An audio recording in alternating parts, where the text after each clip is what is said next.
Chapter 173. Shisheng waited for Leisure Chess to finish setting off the fireworks. PM Leisure Chess. Are you feeling better? PM Sangyu's not late. Yep. Thank you God. Sorry for the expense. PM Leisure Chess. Not at all. I have something to do, so I'm going offline. Don't think too much about it. Before Sangyu's not late could reply, Shisheng went offline and logged into Music for Miles account. Party Music for Miles. Let's go. But God, it's just the two of us? Who's fighting the mobs? Partying Seeker. What are you going to do? Party Music for Miles. I'm going to take a look at Twinkle Gem Tower. You've been kicked out of the party by the party leader. Shisheng's lips twitched as he sent a request to join the party. You've joined the party. Party Music for Miles. God, who did you learn to kick people out of a disagreement? That's not good. Partying Seeker. You talk too much. Party Music for Miles. Talking more is good for your health. Oh right, where's 66? Isn't he monitoring us? Partying Seeker. Today's the group battle. Group battle? She was wondering why those people were running away so quickly. So they were going to participate in the group battle.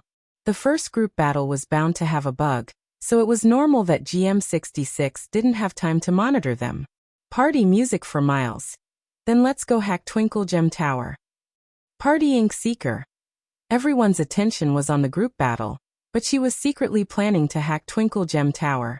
Is this how you play the game? But it didn't sound like a bad idea. And so the two of them happily went to Twinkle Gem Tower. When they entered Twinkle Gem Tower, Shisheng was shocked by the number of mobs on the ground. Party Music for Miles. Why are there so many mobs? Players with trypophobia will complain about them. Partying Seeker. The 105th floor's difficulty increases exponentially. Because he had the first clear title, he could start from the 70th floor. But after a week, he could only get to 105. Party Music for Miles. Are they trying to kill the players? Partying Seeker. It looks like they won't be updating Twinkle Gem Tower anytime soon. Party Music for Miles. The game company is so lazy. Bad review. Party Music for Miles. God, do you want to have a spar? Partying Seeker. How? Party Music for Miles. There are still 15 floors left. Let's see who gets to the final boss first. Partying Seeker. Do we get money if we win? Party Music for Miles. An old couple talking about money hurts feelings. Motherf asterisk Kerr, is this guy a money grubber? All she talked about was money. One had to know that the gold coins used for the transaction were all paid by her. It was the real deal. If that thing was changed casually, it would be easily exposed. Partying Seeker. No. Party Music for Miles. Alright. If you win, I'll give you 2,000. If I win, you give me 5,000. Partying Seeker. Why? Party Music for Miles. I'm a girl. Partying Seeker. So what? So what? So what? I am a girl, you should give in to I. She deserved to be single for being so unromantic. Party Music for Miles. I'm your wife. Partying Seeker. Partying Seeker. Let's begin. Shisheng realized that his words were especially effective when he said she was his wife. Shisheng cracked his neck left and right, flexed his wrists, took a deep breath, and stared intently at the screen. His slender fingers danced across the keyboard so quickly that it was a blur. 106, 107, 110, 115, 119. Now that he had cheated, it wasn't as strenuous. Ink Seeker hadn't cheated before because it wasn't interesting. But if Shisheng wanted to compete with him, he didn't mind. On the final floor, Shisheng was one step behind Ink Seeker. The final boss was definitely going to be difficult. So Shisheng purposely let Ink Seeker fight it. When it was about time, he would jump out to pull aggro and kill Steel. Ink Seeker had guessed that she would do this, so he didn't try to salvage the situation. He simply watched as she killed the boss. PM Music for Miles. Hubby, please send 5,000 to me. PM Ink Seeker. I don't have money. Can I pay with my body? PM Music for Miles. God. Was your account hacked? You're actually flirting. This doesn't make sense. PM Ink Seeker. Nope. Sure Shung and Ink Seeker were teleported out of Twinkle Gem Tower, just as a system announcement appeared above their heads. System announcement. The Demon Race's Thousand Autumns Alliance has defeated the God Races Under the Heavens and Carefree Alliance. They have obtained the first victory in the faction war. As soon as this announcement flashed, before the people in the world could complain and curse, another announcement with special effects immediately occupied everyone's vision. Loudspeaker system announcement.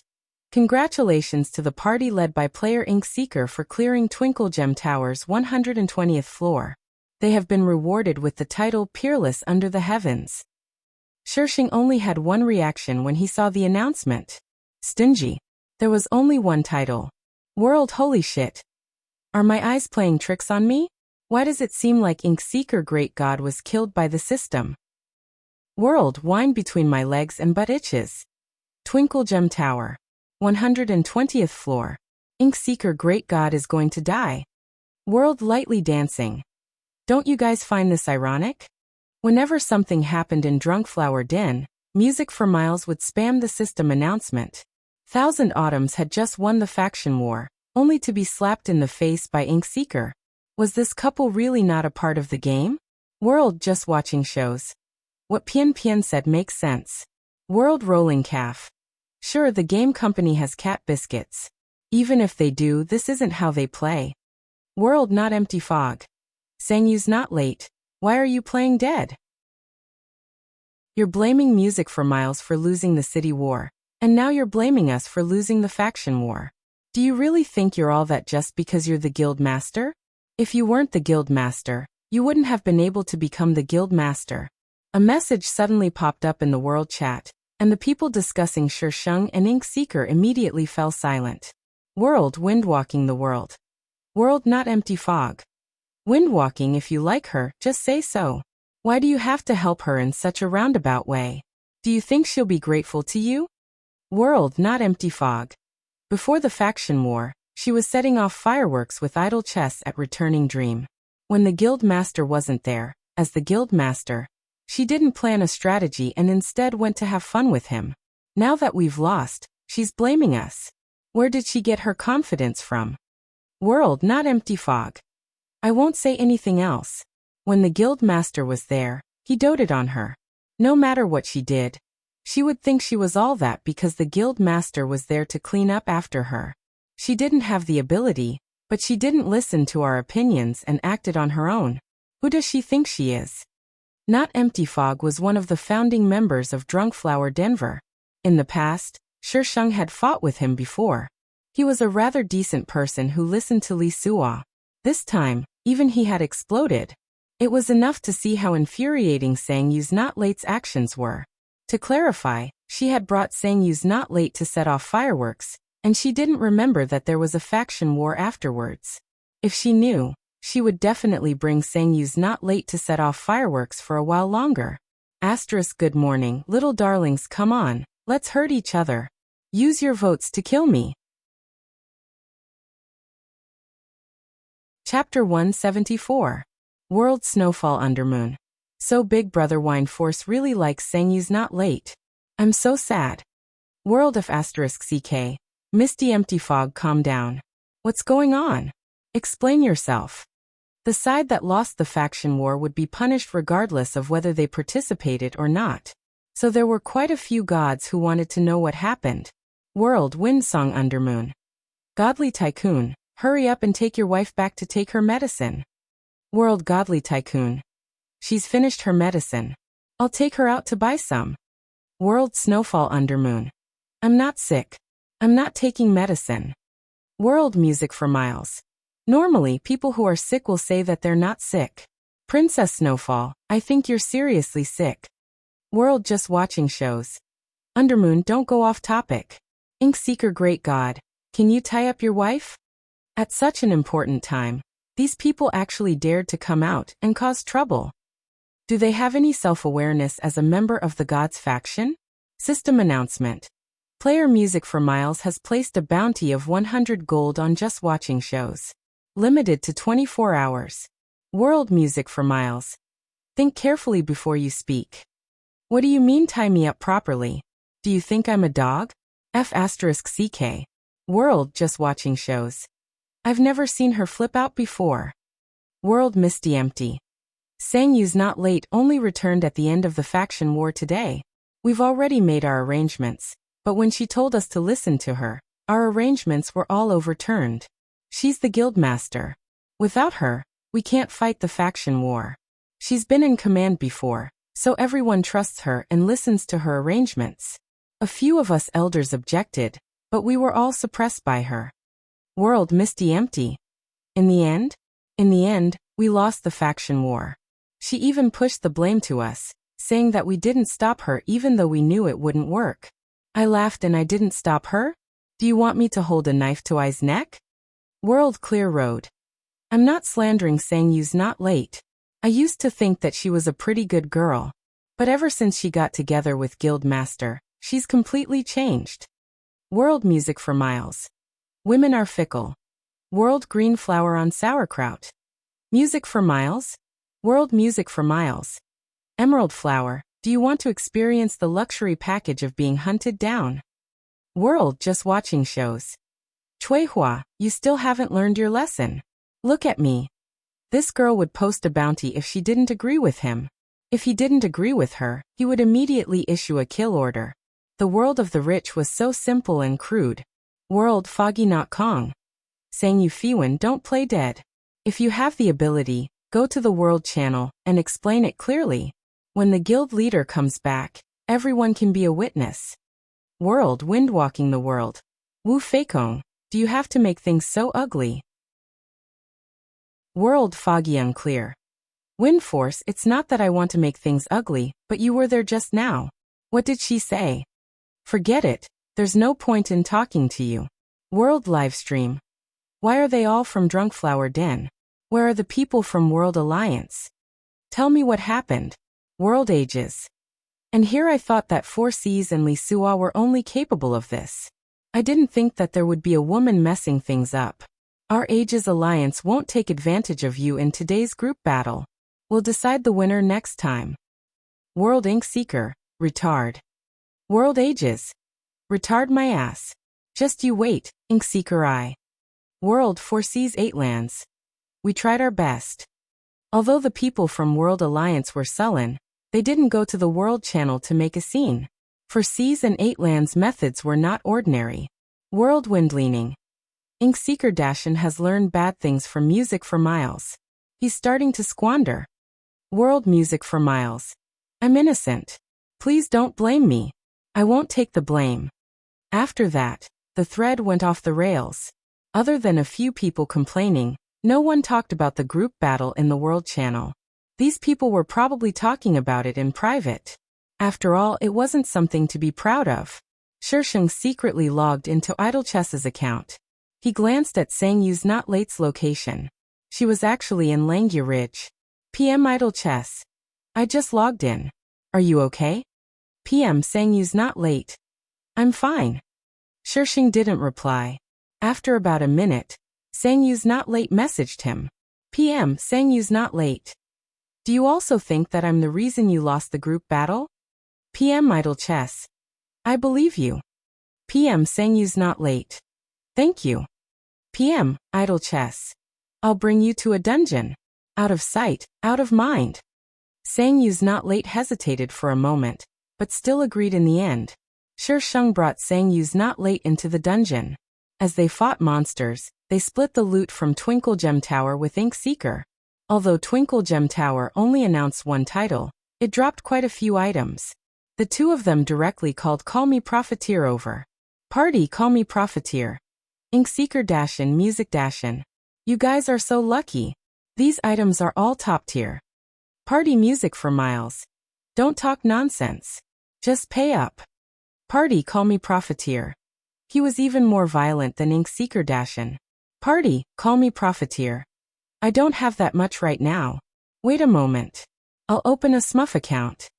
When Profiteer opened a Smuff account, Shisheng was a little bored, so he casually asked, Party Music for Miles. Profiteer, what are you collecting Heaven Mystery Crystals for? Ever since she came to this world, this guy had been collecting them. Even now she saw him collecting them. It was just that he wasn't doing as much as before. Party, call me profiteer. Consider this information a gift from me. Once you reach level 150, Heaven Mystery Crystals will be of great use. Party music for Miles. How did you know? Are you having an affair with the CEO of the game company? Party, call me profiteer. I have my own channels. Dashin, don't ask. Anyways, this item will be of great use in the future. I can tell you this. In the future, this item will be priceless. You can't buy it even if you have the money. So awesome? The drop rate of Heaven Mystery Crystals wasn't high right now, and because they didn't have any stats or effects, many of them had been destroyed or thrown away by players. There were probably less than 1,000 Heaven Mystery Crystals circulating in the entire game. Party music for Miles. You're telling me this? Aren't you afraid I'll steal your business? Party, call me profiteer. Dashin music, you really know how to joke. You sell things in the 4 digits. Why would you care about this little bit of money? He dared to say this only because he liked Shisheng. He didn't care about money at all. The items she sold just now were all set by him. If it weren't for Ink Seeker Dashin, he would have made a killing. Party, music for Miles. Didn't you want eternity? Eternity? Do you still want it? Party, call me profiteer. Question mark. Profiteer was a little confused. Didn't you refuse to sell it no matter what? Why are you selling it now? Profiteer looked through the chat history. He thought back to the chat history where he'd offended Shisheng. He sweated profusely. She actually wants to praise me. Asterisk 100 plus monthly votes, 150 plus monthly votes. Chapter 175. Shisheng agreed to sell 3 lives, 3 worlds to him, but not now. He had to wait. There would never be a lack of demand for limited edition clothing, so the profiteer wasn't in a hurry. After the trade, Shisheng gave the money to Ink Seeker. PM Ink Seeker, 50-50. PM music for Miles. No need. Think of a way to get the money back. PM Ink Seeker. What are you planning? There was something wrong with that tone of hers. PM music for Miles. Take a guess. After that, Shisheng became even busier. Every day, he went to class and played games.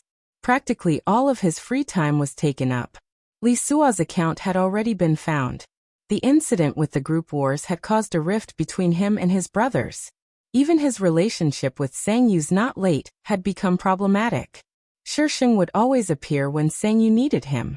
He didn't say much either. He was the type of person who would always be by her side if she needed him. Now Ink Seeker had to make an appointment to meet with Shisheng. However, one day, Shisheng suddenly came online and asked for his contact details. He felt more and more certain that she was plotting something. GM66, who was sent to spy on them, was about to rot from boredom. One of the spies never came online, while the other was stuck between the boss and Forever and Ages. A few days later, news of Sangyu's not late cheating on Li Sua started spreading. She wasn't cheating on Li Sua, but windwalking the heavens. Shisheng was also a bit dumbfounded. The fish she had painstakingly fed for so long was about to take the bait, but in the end Shisheng, who had been intercepted, was furious. He chased windwalking the heavens all over the world. World windwalking the heavens. Music for Miles, fuck you. You're biting people like a mad dog.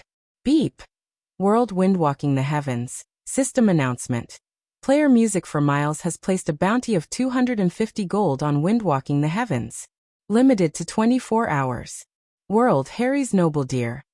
Windwalking the heavens has a 3-way relationship. He even instigated betrayal from other guilds. Serves him right for being hunted down by Little Music. World Harry's Noble Deer. But Little Music, don't you hate Li Sua and Sangyu's not late the most? Shouldn't you be throwing flowers to celebrate? Why are you chasing after windwalking the world? Not only did windwalking land under heaven get together with Sangyu's not late, he also instigated quite a few people from Drunk Flower Den. Li Sua's account had only been hacked for half a month, but when he returned, he was unrecognizable. At the time, Li Sua's friends and relatives were cursing on the World Channel about why Sangyu's not late was with windwalking under heaven. Back then, Li Sua had brought people to fight for the camp medallion. Because their team was used to letting Sang Yu's not late loot it, she was the one who looted it. When she touched the camp medallion, Sang Yu's not late had clicked it on purpose, but she told Lee Suo that she had clicked on it by accident. At that time, the page had already popped up, and if she hadn't created it, the camp medallion would have been invalidated. That was why Lee Suo had Sang Yu's not late establish the alliance. 1 month after the alliance was established, the leader could be transferred. Lee Suo was already dissatisfied with Sang Yu's not late after losing the last group battle. However, he didn't blame her and only asked her to transfer the position of alliance leader to him. Lee Suo was the one who brought people to fight for the camp medallion in the first place, so there was nothing wrong with transferring it to him. However, Sang Yu's not late was unhappy. Thinking that Lee Suo had a change of heart, she repeatedly told him about how she had seen him with Mu in love several times. In the end, they parted on bad terms. Not long after, Sang Yu's not late and Windwalking Under Heaven got together, and Windwalking Under Heaven led the members of Drunkflower Den to betray the guild. Lee Suo and Sang Yu's not late had completely broken off their relationship. This was completely out of Shisheng's script. World music for miles. If you want to kill someone, just kill them. What reason do you have? You need to find a reason to kill people in a game? Do you have nothing better to do? World Harry's noble dear. Ha ha ha, little music, you can't even find a reason. Is this okay? World Snowfall Undermoon. Little music, you haven't been playing with us recently. You're unhappy. Want a hug? World Music for Miles. I'm very busy. World Windsong Undermoon. Busy killing people? World Drunk Alone Undermoon. Goose Hill, 566-87. Little music, come here. I've locked Windwalking Under Heaven in place. World Snowfall Undermoon. Big brother Windwalking, wait for me. I've already prepared my whip. I'm coming. By the time Shisheng arrived, Windwalking Under Heaven had already been gang raped by Snowfall. Snowfall Undermoon was probably inspired by Shisheng's walk with the GM.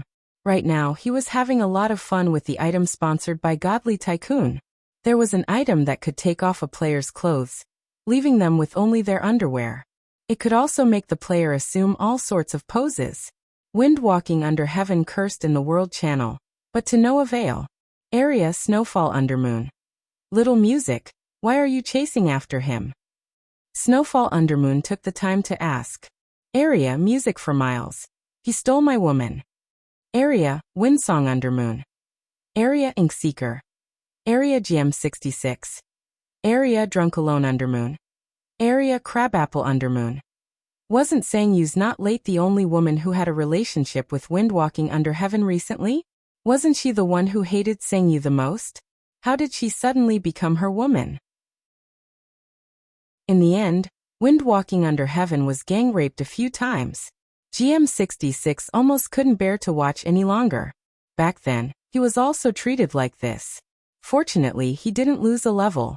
After Windwalking Under Heaven gang raped, Shisheng became much more well-behaved. Every day, aside from running dungeons, he would be hanging out with Inkseeker. The GM even suspected that Music for Miles' account had been swapped out. She was too quiet. But would Shisheng really be that quiet? He was overthinking things.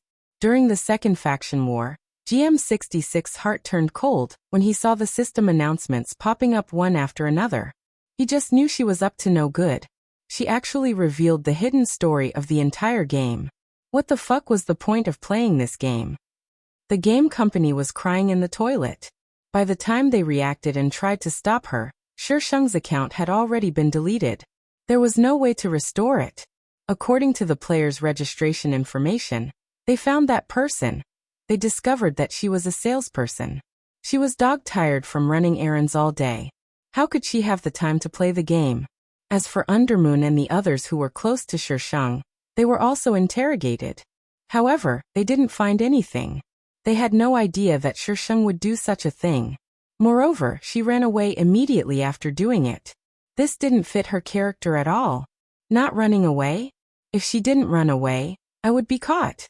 Although nothing would happen to her if she was caught, it definitely wouldn't affect her image.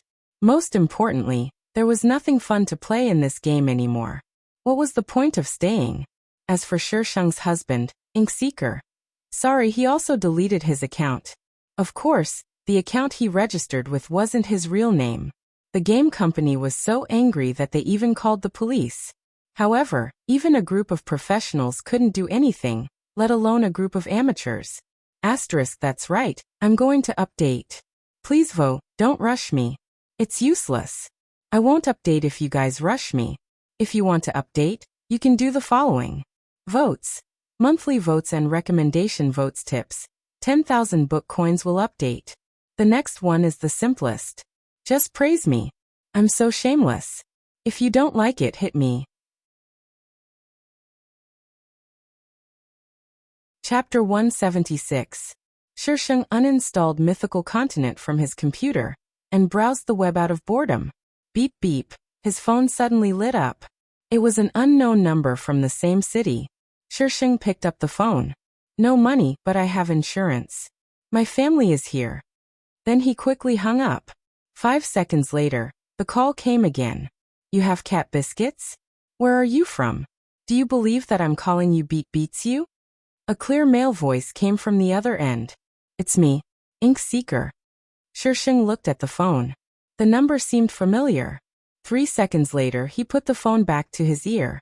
What? I'm not calling you. You ruined the game, and now I'm forced to delete my account. Shouldn't you compensate me?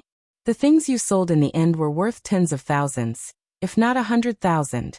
Isn't that enough? Apart from sending a few items that Undermoon needed, she had given him everything else, but he still wasn't satisfied with what he had. If you don't delete your account, I'll earn even more. Shisheng hung up. What was the point of talking to him? Ji-Yin continued to call. Shisheng got impatient and turned off his phone. The world fell silent. Shisheng saw Sangyu at school. She looked haggard, completely different from the pure and innocent girl he'd met before. Although she had deleted the game, she could still see what happened in the game on the forums. The game company was forced to update the game ahead of schedule. Originally, it should have taken a year or so to update, but now it was released. There was a wave of criticism in the game. Windwalking the world dominated Sangyu's Not Late Sang's alliance. At first, the two of them got along quite well. It was said that they even met in real life. However, as more and more girls appeared around Windwalking the world, Sangyu's Not Late Sang became insignificant. Later, someone posted that she was now following Li Sua around all day with a penitent look on her face. This made Mu Li and Love chase her all over the world. In the end, she was chased out of the game. In real life, Dongfang Li naturally didn't see Sangyu in a different light. They were already familiar with each other in real life, but Dongfang Li suddenly ignored her, and even looked at her coldly. How could Sangyu possibly understand? She actually took the initiative to pester Dongfang Li. She was absent-minded all day, and her grades were dropping. Beauty Chu, a senior from the Research Institute, is looking for you. A girl patted Shisheng's shoulder and pointed outside the door. Shisheng looked over and saw a boy in black casual clothes standing there. His head was slightly lowered, so he couldn't see his face clearly. However, he looked a little weak. Did she know this person? Shisheng's heart skipped a beat. He cursed inwardly and got up to walk towards the front door. When she stepped out of the front door, the boy blocked the door. Wife, where do you want to go? The man's voice was very pleasant to the ears, but it was filled with an indescribable gloominess. She knew it. How could a normal person become the villain? Senior, I need to pee. Shisheng looked up with a smile on his face. I'll accompany you to the toilet. Ji-Yin pulled Shisheng into his arms and pressed his slender fingers against her waist. He tilted his head slightly and said word by word in her ear, Since you've provoked me, don't even think about running away. Otherwise, I don't mind breaking your legs. Damn it, there's cat biscuits. Which mental hospital released deep well ice? Shisheng thought about the chances of him killing Ji-Yin with his sword. There were too many people and there were surveillance cameras. Even if he succeeded, there would be a lot of trouble. It wasn't worth it. Ji-Yin really sent Shisheng to the toilet. I'll wait for you outside. Don't even think about running. Shisheng gave a fake smile as the corner of her mouth twitched. She wasn't stupid. Why wouldn't she run? There was a ventilation window in the toilet. Shisheng jumped out of the window. However, she was on the second floor, so she had no choice but to jump down. When she landed, her vision blurred and someone caught her from below. There was no one behind her. Shisheng kicked Ji Yan. When Ji Yan tilted his head, he flicked his wrist and the iron sword appeared in his hand. He placed the cold blade against Ji Yan's neck. F***CKU. Do you think you're invincible just because I didn't show you my power? Ji Yan narrowed his eyes. He was certain that she didn't have any weapons on her. Where did this sword come from? Stop following me. I'll cut you. Shisheng raised his hand and cut off a strand of Ji Yan's hair. Shisheng glared at Ji Yan before he put his sword away and left. He really hated school. It was so troublesome to dispose of a corpse. Ji Yan looked at Shisheng's back thoughtfully, his eyes flashing with the light of his determination to win. The next time she saw Ji Yan was at her house. Yes, her house. He was brought to her room by the butler. He was her new assistant that Father Chu had hired for her. Assistant my ass. This guy was up to no good. Was this really something a biological father would do?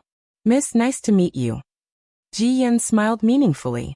Shisheng had goosebumps all over his body. He wanted to kill him at any moment. Shisheng stood up, straightened his wrinkled dress and closed the door in Ji Yan's face. Miss, what do you want to do to me? Ji Yan tilted his head.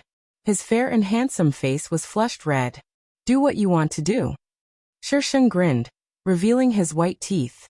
The next second his face turned ferocious. I'm going to kill you. This was her house. It was much more convenient to kill someone and dispose of their corpse. Shisheng grabbed the iron sword from the desk beside him and slashed it at Ji Yan. Ji Yan was quite skilled to be her assistant. He easily dodged the iron sword.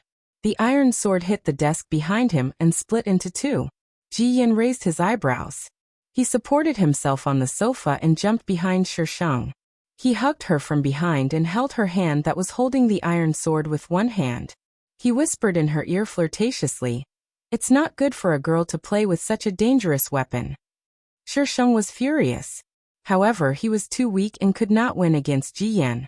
He was pinned down on the sofa by Ji Yan. We still have a long way to go. Long way to go, my ass. Ji Yan quickly let go of Shisheng. Before Shisheng could catch his breath, he performed a noble etiquette and left the room. Shisheng sneered. He threw the iron sword on the floor with a loud clang. Do you think I'm afraid of you? Come on, let's hurt each other. And so, Shisheng tried to think of ways to kill Ji Yan. But it was as if Ji Yan had cheats. He'd always managed to evade her attacks and tease her. Shisheng didn't like Ji Yan, but he stuck to her like a dogskin plaster. Ji Yan, why are you always following I around? Because I like Miss. Ji Yan said matter-of-factly.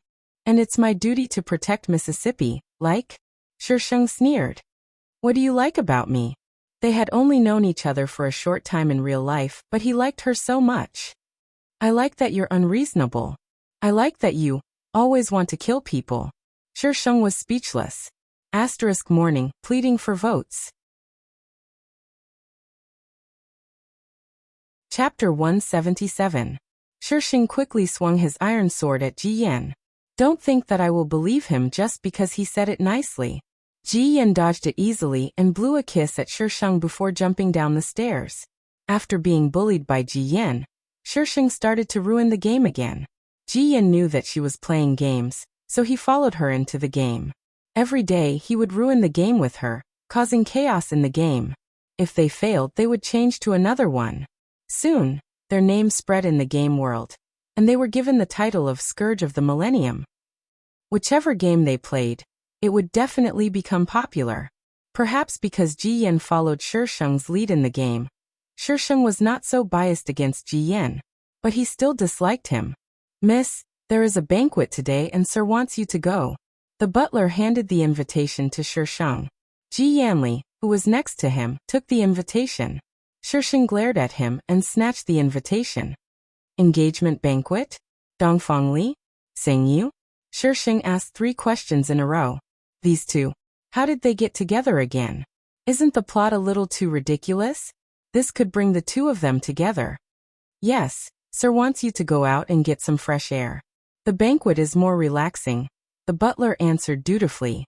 Got it. Shisheng put away the invitation. The male and female leads were together again. She had to go and watch. On the day of the banquet, Jiyan shamelessly followed Shisheng to the banquet. This engagement banquet was quite grand. By the time Shisheng arrived, Father Chu was already waiting for her. Baby, are you tired? Mr. Chu and Mrs. Chu were very busy, but they still took time out to visit their daughter once a week, so Shisheng was not unfamiliar with Mr. Chu. He obediently shook his head. Hello, Mr. Chu. Xiaoyan is here too. Good. I will leave my baby to you. Show her around and go back first if she is tired. Mr. Chu looked at Ji Yan with a smile. Shisheng frowned and looked at Ji Yan suspiciously. Was Ji Yan close to Father Chu? Thinking about it, would a father put an unfamiliar person by his daughter's side? This guy had said that he hated the rich, but judging from his behavior, it was obvious that he had received a good education. Moreover, he did not lack money. Among the clans that were on good terms with the Chu clan, there was no one with the surname Ji. Mr. Chu chuckled and said a few words to Ji Yan before leaving in relief. Shisheng looked at Ji Yan speechlessly. Who are you? Ji Yan tilted his head. Am I not your husband? Shisheng. Ji Yan naturally took Shisheng's hand and placed it in the crook of his arm. Miss, I've told you before. Since you've provoked me, don't even think about running away. Shisheng put on a fake smile and said coldly, Run? Even if I want to run, I'll kill you first. As expected of the person I like. Shisheng. Cat biscuits. When Shisheng and Ji Yan entered, there were many people in suits and leather shoes.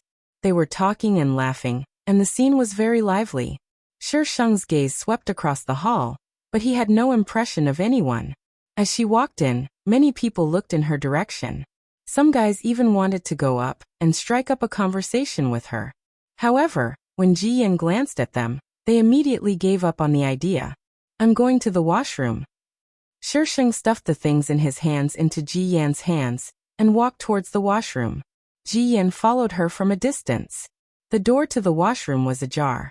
Shisheng reached out to push the door open, but suddenly there was a crisp cracking sound, and his hand froze in midair. Damn it, the washroom was a high-risk area at a banquet. Shisheng retracted his hand and turned to look at Ji Yan, who was not far away. Ji Yan took a few steps forward and asked her in a low voice, What's wrong? Just as Ji Yan finished speaking, a voice sounded from inside the washroom. Sangyu, let me tell you. Even if you're pregnant now, I won't like you. Keep your thoughts to yourself, or don't blame me for being merciless. What the F***ck? A child? Shisheng's eyes darted around. The female lead was actually pregnant with the male lead's child. Awesome. Was this developing into a CEO novel? Ji Yan glanced at the ajar door, and a trace of disgust flashed across his eyes. I'll take you upstairs. He reached out and put his arm around Shisheng's waist. Ignoring Shisheng's dissatisfied gaze, he led her to the elevator. There was a faint voice behind them. I know the child. Later on, Shisheng found out that Dong Fengli had drunk too much at a social event. Sangyu somehow bumped into him, and the two of them slept together. Just like that, Sangyu became pregnant with Dong Fengli's child. The Dongfeng family valued children, so they had no choice but to let Sangyu and Dong Fengli get engaged. Dong Fengli was not someone who would go back on his word. Since she was already pregnant, he could only accept it. After the engagement, Sangyu's behavior every day annoyed him to no end.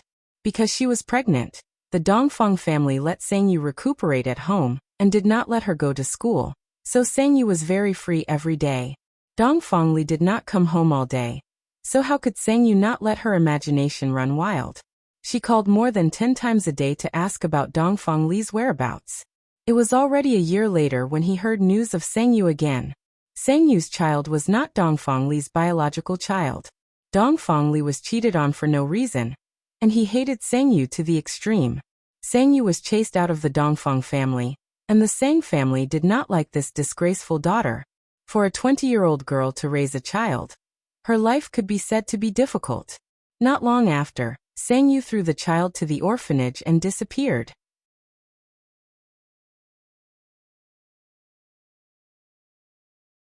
Chapter 178. Do you want to check the follow-up? Yes, Shisheng said through gritted teeth. She wanted to see what happened to that little bitch Ji Yan. After she died, Ji Yan locked himself in his room for a month. On a rainy day, he went to the cemetery. His frail body looked even frailier in the rain. It was as if he had abandoned the whole world. The only thing left in his eyes was the portrait on the cold tombstone. There was a hint of stubbornness and madness in his eyes. He leaned against the tombstone and sat down. The rain suddenly became heavier, blurring the vision. Shisheng only saw him raise his hand slightly, but didn't see what he did. When the rain stopped, she only saw the boy's peaceful side profile. The image stopped there. He died for you in the end. Host, how do you feel? Shisheng stared blankly at the boy frozen in the image. After a while she said in confusion, "Is he stupid? Why is the host's reaction so strange in front of such a touching scene?" She felt like she had no future. "I don't get it." Shisheng sat down cross-legged and poked the screen with her fingertips. "Why are you so sure that you like me? He died for you. Isn't that enough proof? Why can you accept Feng Xiai but not Ji Yan?" Shisheng's fingertips trembled. Her gaze changed slightly. She slowly retracted her hand and interlocked her fingers. Feng Xiai is different. Feng Xiai was different to her. How is he different? It has nothing to do with you. Shisheng slapped the screen and said fiercely, "I'm warning you. Don't test my limits. You won't be able to bear the consequences." The host is so scary. The system cut to the chase. The difficulty of the next world will increase. Host, please be mentally prepared. Hint. The host still can't do anything to the main character. Oh, Shisheng replied absent-mindedly. She didn't do anything to the male and female leads anyway. She could just let them do it themselves. The system didn't want to say anything. It couldn't bear this host. Evil people will be tortured by evil people. Let the evil people torture her. Do you want to enter the next world? Initializing transmission. When Shisheng opened his eyes, he found himself in a luxurious carriage. The owner of the carriage was obviously rich. This was very good. It suited her temperament. Shisheng lifted the curtain and looked outside. It was an ancient street. A snow-white unicorn was pulling the carriage. Unicorn. F***CK. Fantasy novels. Shisheng put down the curtain and hurriedly received the memory. This was a story about a transmigration fantasy woman. The female lead, Qin Langyue, the #1 assassin of the 21st century, was betrayed by her lover and met a tragic death. However, he never expected that his soul would transmigrate into the body of the 9 provinces Qin family's first daughter, Qin Langyue. Her clansmen bullied her, her fiancé broke off the engagement, and the world scolded her. It didn't matter. The female lead's cheat was already online, and she could slap him in the face anytime. Then, she met the male lead Jun Hanlin. The two of them joined forces and swept across the 9 continents. In the end, they successfully reached the peak and became a legend. This was the standard of Xuanhuan literature. The original owner, Shen Yaoguang, was a genius of the 9 States Academy and the beloved daughter of the Shen family. This configuration was completely used to slap the female lead's face. The two of them first crossed paths at the Academy's registration. The original owner brought people to clear the area and had a conflict with the female lead. In the end, the female lead won. After all, she had to give the female lead a chance to establish her might. Later, the female lead learned from her contracted divine beast that Shen Yaoguang had the Medicine King's cauldron that she needed. Thus, the female lead began to deliberately target Shen Yaoguang. The female lead wanted the Medicine King's cauldron, but Shen Yaoguang was no fool. The Medicine King's cauldron was a divine artifact. How could she give it to the female lead? Since the soft approach didn't work, the female lead used force. First, she provoked Shen Yaoguang. Shen Yaoguang had a fiery temper and would explode at the slightest provocation. Every time, people would think that it was Shen Yaoguang's fault, and that the female lead was the innocent one. Under the female lead's deliberate suppression, Shen Yaoguang's genius halo grew weaker and weaker. In the eyes of the public, she was just a hedonist who bullied the weak. The female lead forced Shen Yaoguang step by step and finally succeeded in obtaining the Medicine King's cauldron. Shen Yaoguang, on the other hand, lost all face. The Shen family also suffered heavy losses and faced the threat of extinction. Large families were all cold-blooded. When Shen Yaoguang was useful to the Shen family, they supported her. But now that she had lost her genius halo, the Shen family no longer supported her. They wanted nothing more than to trample on her. The Shen family sent her to Bu Jingyun, the hall master of 9 Silences Hall, whose influence was spread throughout the 9 states, in order to seek protection from 9 Silences Hall. Who was Bu Jingyun? Bu Jingyun was the greatest villain in the novel. He was a deep iceberg who tried to unify the 9 states. Yes, Bu Jingyun was a deep iceberg. This deep iceberg had another hobby. He liked beautiful women. That was why the Shen family sent Shen Yaoguang to Bu Jingyun. They knew that there was a fire pit ahead, but they still pushed Shen Yaoguang into it. But did Bu Jingyun really like beautiful women? Not at all. He only liked to see beautiful women dripping with blood, struggling on their deathbed, and looking helpless. If this wasn't a deep iceberg, then what was? When Shen Yaoguang was sent to 9 Silences Hall, Bu Jingyun didn't list her as one of the beauties waiting to be slaughtered. Instead, he made her his maid and took care of his daily needs. Shen Yaoguang gradually fell in love with Bu Jingyun. In the end, when the female lead and Bu Jingyun fought, she resolutely blocked a blade for Bu Jingyun and became a ghost under the female lead's sword. Bu Jingyun naturally couldn't escape and was successfully used as cannon fodder. From then on, the female lead and male lead lived happily together. After reading the plot, Shi Sheng was speechless. The female lead's failure was too obvious. The original owner had 3 wishes. First, to kill the female lead. Second, to destroy the Shen family. Third, to be together with Bu Jingyun. Shi Sheng fell silent. Did the original owner have Stockholm Syndrome? She actually liked Bu Jingyun, that deep iceberg. Shi Sheng connected the original owner's memories with the plot, and found that it was still early. The female lead hadn't even entered the academy yet. Today was the first day of school in the Kingdom of the 9 States. The original owner brought the other children of the Shen family to register. She was still the proud daughter of the Shen family, and was treated like a pearl. Naturally, she was extravagant, as could be seen from her unicorn. In the Kingdom of the 9 States, people cultivated spiritual energy. Naturally, there were spiritual beasts, and unicorns were spiritual beasts. Although they were rare, they weren't as exaggerated as in other novels, where there was only one female lead. When they arrived at the academy, a group of Shen family juniors stood respectfully beside the carriage, waiting for Shi Sheng to alight. A unicorn, the Shen family's carriage. Is Miss Shen Yaoguang inside? It should be.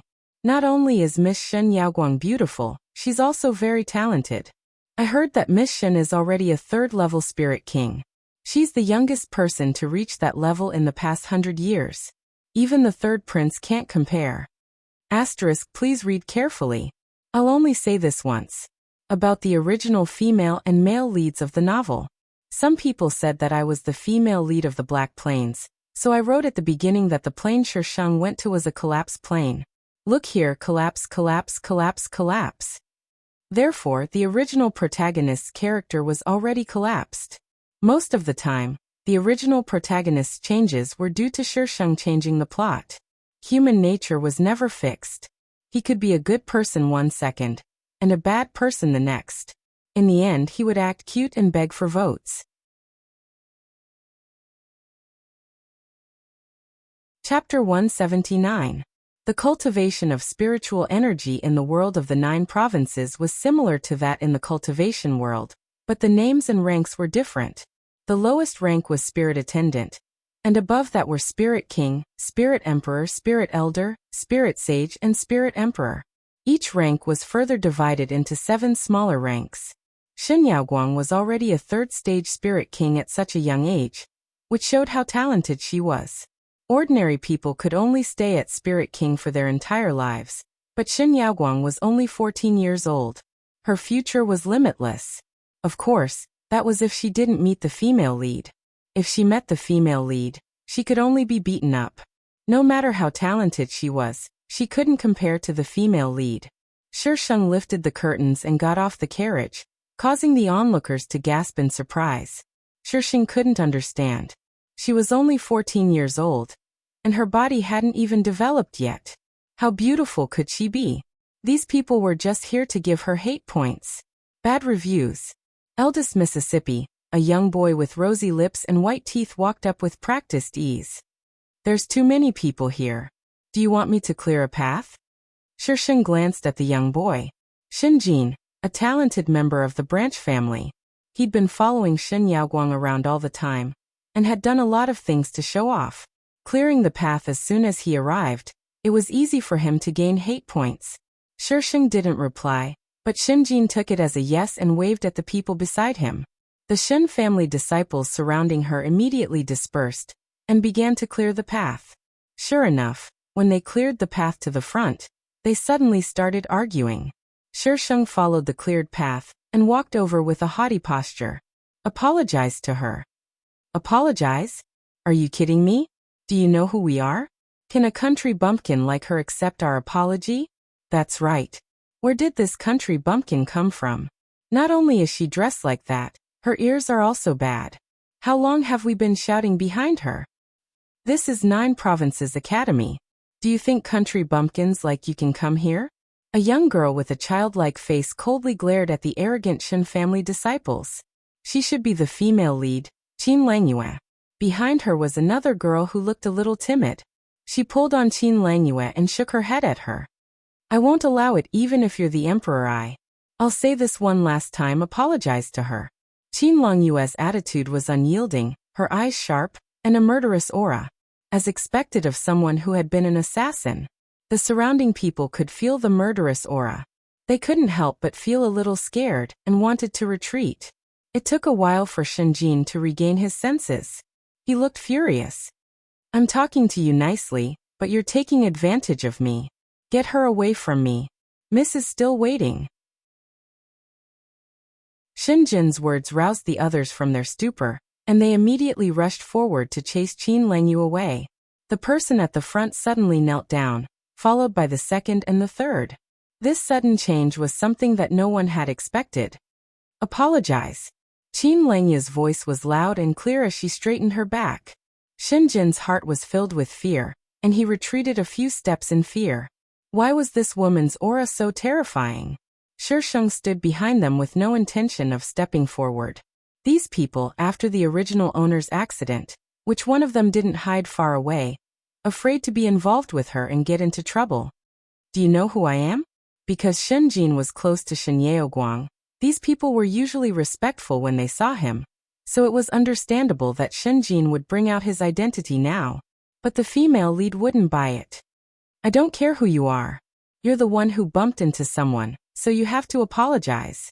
In your dreams. Shinjin clenched his teeth, and a crimson spiritual energy shot out from his hand, heading straight for Qin Langyue. 7th level spirit servant. Qin Langyue's face darkened. She grabbed the girl behind her and dodged to the side. Shinjin's spiritual energy hit the crowd, causing a commotion. Qin Langyue put the girl down, then pulled out a dagger from somewhere, and dashed towards Shinjin at lightning speed. Shinjin was subdued before he could even see her movements. Shisheng's mouth twitched. This idiot, he doesn't even have the ability, yet he still dares to provoke the female lead. One of the original owner's wishes was to destroy the Shin family, so she wouldn't save Shinjin when he was being held hostage. In the end, Shinjin was forced to apologize to the girl behind the female lead. Shisheng had already returned to the carriage. Shinjin sullenly returned and stood outside the carriage. He didn't understand why Eldest Miss didn't stand up for them today. If someone dared to do this in the past, Eldest Miss would have already stood up for them. If Eldest Miss had stood up for them, would that woman still be so arrogant? What's wrong with Eldest Miss today? Shinjin glanced at the carriage and lowered his voice to ask the person beside him. I don't know, I was just looking at her and then went back to the carriage. Did Eldest Miss look like she was in a bad mood? Shinjin continued to ask, unwilling to give up. The person shook his head. No, I even saw her smile. Shinjin looked at the carriage in confusion, then glanced in Qin Langyue's direction and snorted loudly. 9 States Academy, as the only academy in the world of the 9 provinces, naturally had countless applicants. Those who were talented, wealthy, or influential were all accepted. Therefore, the registration period lasted for 5 to 6 days. Qin Langyu was in front of him, so Shen Jin didn't dare to provoke her without Shi Sheng as the finale. He could only line up behind Qin Langyu. Shi Sheng didn't need to register, as Shen Yaoguang had already been accepted by 9 States Academy at the age of 12. As she adapted to the new cultivation system, she also paid attention to the situation outside. When it was the female lead's turn to test herself, Shi Sheng lifted the curtain and leaned against the window, looking in Qin Langyue's direction.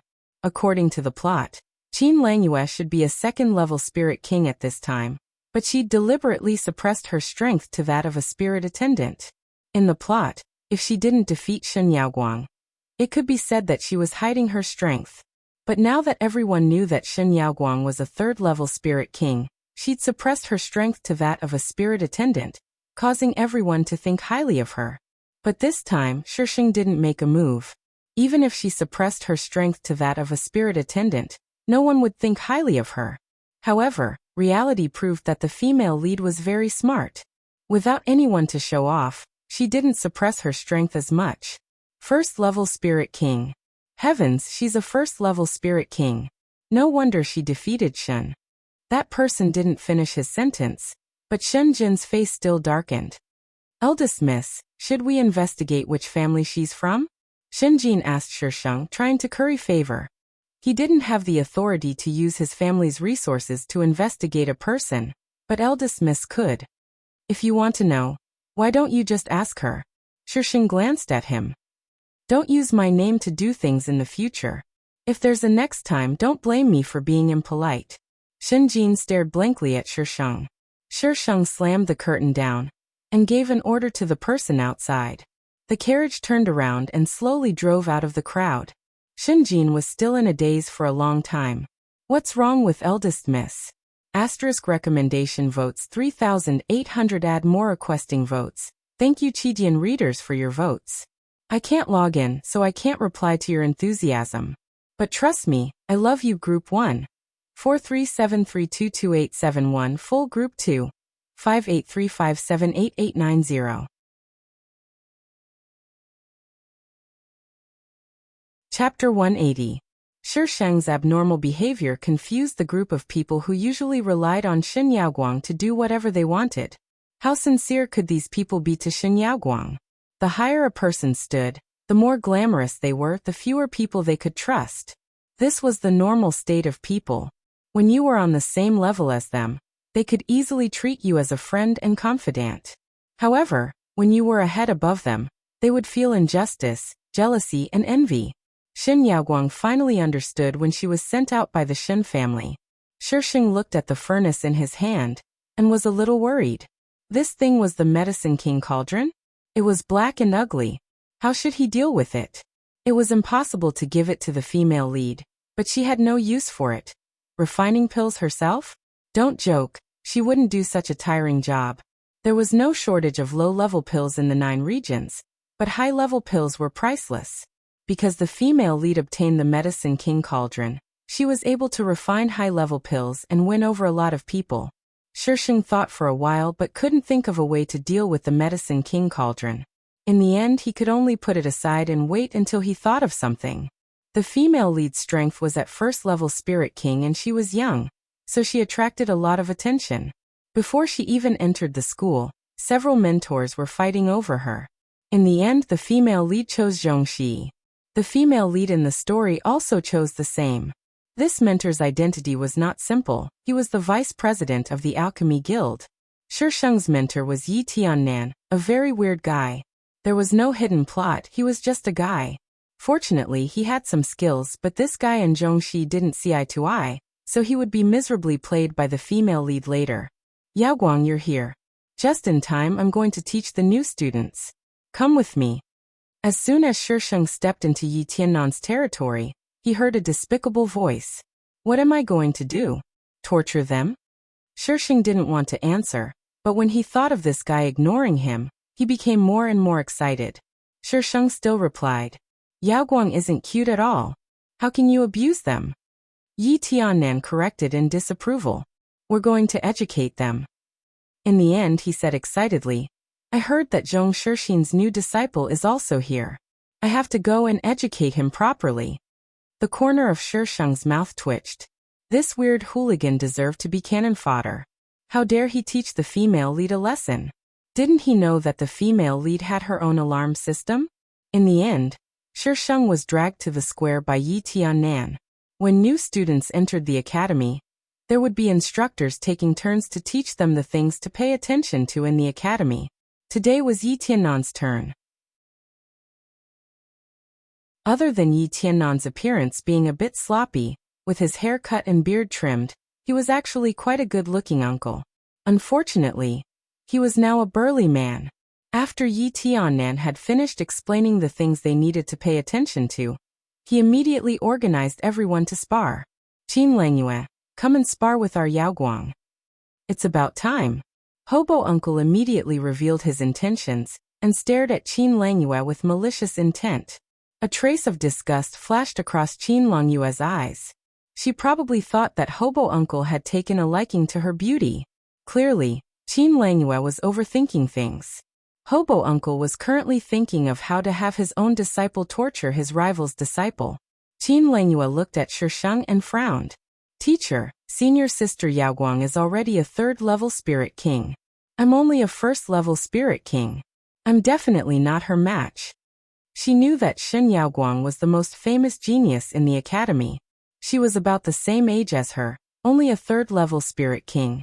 After all, it had only been 3 months since she was able to cultivate. In other words, she'd gone from spirit attendant to spirit king in 3 months. It's fine, it's fine. It's just a friendly spar. Hobo Uncle didn't buy it at all. Yaoguang, spar with your junior sister properly. Shisheng's forehead was covered in black lines. I don't want to fight with the female lead. I can't kill her. And I might even be suppressed by those stupid rules. Qin Langyue had no choice but to comply with Hobo Uncle's incitement. Shisheng tried his best to control his killing intent and put himself in the position of a spar. Having stayed in the cultivation world for so long, Shisheng was much more proficient in using spirit energy than Qin Langyue. Moreover, she'd even combined some of the cultivation world's spells and created some of her own moves. Qin Langyue couldn't even last 10 moves before losing. Qin Langyue knew that she'd already done her best. This girl is really strong. I'm not her match right now. Shisheng shrugged at Hobo Uncle. Can I leave now, teacher? Luckily, the female lead didn't have any killing intent. Otherwise, she really didn't know how she'd end up today. Hobo Uncle was about to nod when a burst of spirit energy descended from the sky and landed beside his feet. Shisheng was affected by the air current and was forced to take a few steps back. Yi Tiannan, as a teacher, you actually dare to bully a new student? A deep voice came from above. As the voice fell, a figure stepped through the air, so fast that it left behind afterimages. He landed in front of Qin Langyue in a few steps. Little girl, are you all right? What nonsense are you spouting, you old fart? When did I bully a new student? Hobo Uncle instantly exploded. Yaoguang, did you bully a new student just now? Shisheng, who'd been called out. What does this have to do with me? Shisheng took a deep breath and calmly said, we were just sparring. Before Shisheng could finish speaking, Zhongxi cut her off. Humph, who doesn't know that you two are on the same side? Little girl from the Shen family, don't be too flamboyant. Restrain yourself. Shisheng, who'd been called out again. I, BBB, haven't even started being flamboyant yet, so why are you BBB, throwing the blame at me BBB? Shisheng sneered. The aura around her suddenly changed, becoming fierce and flamboyant. So what if I'm flamboyant? I have the right to be flamboyant, so why should I restrain myself? Her expression was arrogant, but her eyes were as calm as still water. Yet for some reason, they gave off a feeling of contempt and disdain. Well said, Yaoguang. Hobo Uncle didn't seem to sense the change in Shisheng's aura, and gave Shisheng an exaggerated round of applause. Zhongxi was first stunned by the sudden change in Shisheng's aura. In that instant, he felt as if the person standing in front of him wasn't a little girl who wasn't even 20 years old, but an experienced expert. How could a little girl have such an aura? When he tried to sense it again, He didn't feel that way anymore. All he felt was her extraordinary arrogance. As expected, it was an illusion. Little girl from the Shen family, it's true that you're strong, but there are countless people who are stronger than you. Let me give you a word of advice. Don't be too arrogant. There's always someone better than you. Oh. Shisheng paused. Suddenly, she pursed her lips and smiled faintly. Full of malice, she said. Then I'll be the one who's stronger than you. Asterisk pleading for votes. Here's a new chapter of your praises for me yesterday. If you praise me, there will be more chapters. I wonder how many people like fantasy, ha ha ha ha. If you don't like it, please wait for the next teleportation array.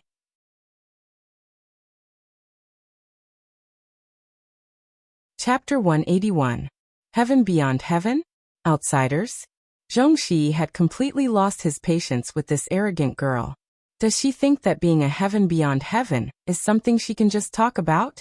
There were so many experts in the 9-province continent, but none of them dared to say that they could be a heaven beyond heaven. Yao Guang's ideals are great. Hobo uncle looked at Shisheng with a gratified expression. Believe in yourself, you can do it. Shisheng. He didn't really want to see this hobo uncle.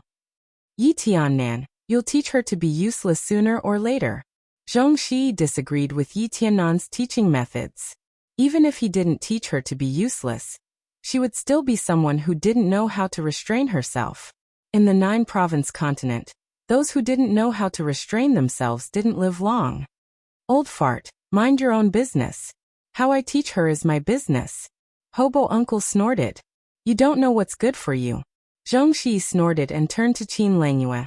Little girl, are you all right? Did he bully you? Tell me if he did. You're my disciple now, so I'll get justice for you. Qin Langyue looked at Shisheng, then at Hobo uncle. After a while, she shook her head. No. Don't be afraid of them. This academy doesn't belong to Yi Tiannan. Zhongxi thought that Qin Langyue was afraid, so he couldn't help but raise his voice. I'm talking about this instructor. Shisheng said with a mocking expression. Junior sister already said that she didn't bully us. Do you really want her to say that we bullied her? Do you think that everyone here is blind? Even if you want to frame someone, that's not how you do it. Zhongxi's expression changed slightly. That wasn't what he meant. How could it be misinterpreted like this?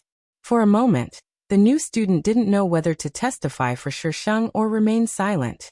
After all, this didn't seem like a good thing. You old thing, you're actually so vicious. Hobo uncle's mind turned and he flew into a rage. Come. Today, I'll beat you until you can't find your bearings. Shisheng didn't know if Zhongxi could find his bearings, but Hobo uncle definitely couldn't. Yao Guang, you have to work hard. In the future. Ouch, Yao Guang, be gentle. It hurts. In the future you must beat that old bastard to death. I'm so angry. Shisheng pretended not to hear anything and quickly finished applying medicine for Yi Tiannan. He knew he couldn't win, yet he still went up to fight. What a king retard. With such a suicidal mentor, it was only natural that Shen Yaoguang would do the same. Yaoguang, you're my hope. Don't disappoint me. Hobo looked at Shisheng expectantly. Shisheng's mouth twitched. Tutor, I won't let you down, but you have to survive until then. Don't court death. You damned girl. What are you talking about? How can I die before that old bastard? The toe-digging man said with a straight face. It's hard to say. The female lead was a cheat. If this guy continued to provoke him a few more times, he wouldn't be far from going offline to get his lunchbox. Hey, you damned girl. The toe-digging man picked up the teacup on the table and threw it at her. Can't you look forward to your mentor's happiness? Shisheng tilted his head and calmly looked at Yi Tiannan. With his temper, he'd pick a fight with Zhongxi the moment they met.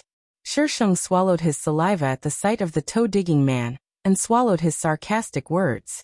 Wherever the female lead went, there would be an accident.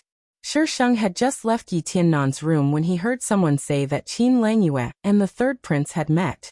The power structure in the 9 provinces was complicated. Various sects and clans ruled over their own territories. The imperial family, which was supposed to be the ruler, was gradually declining.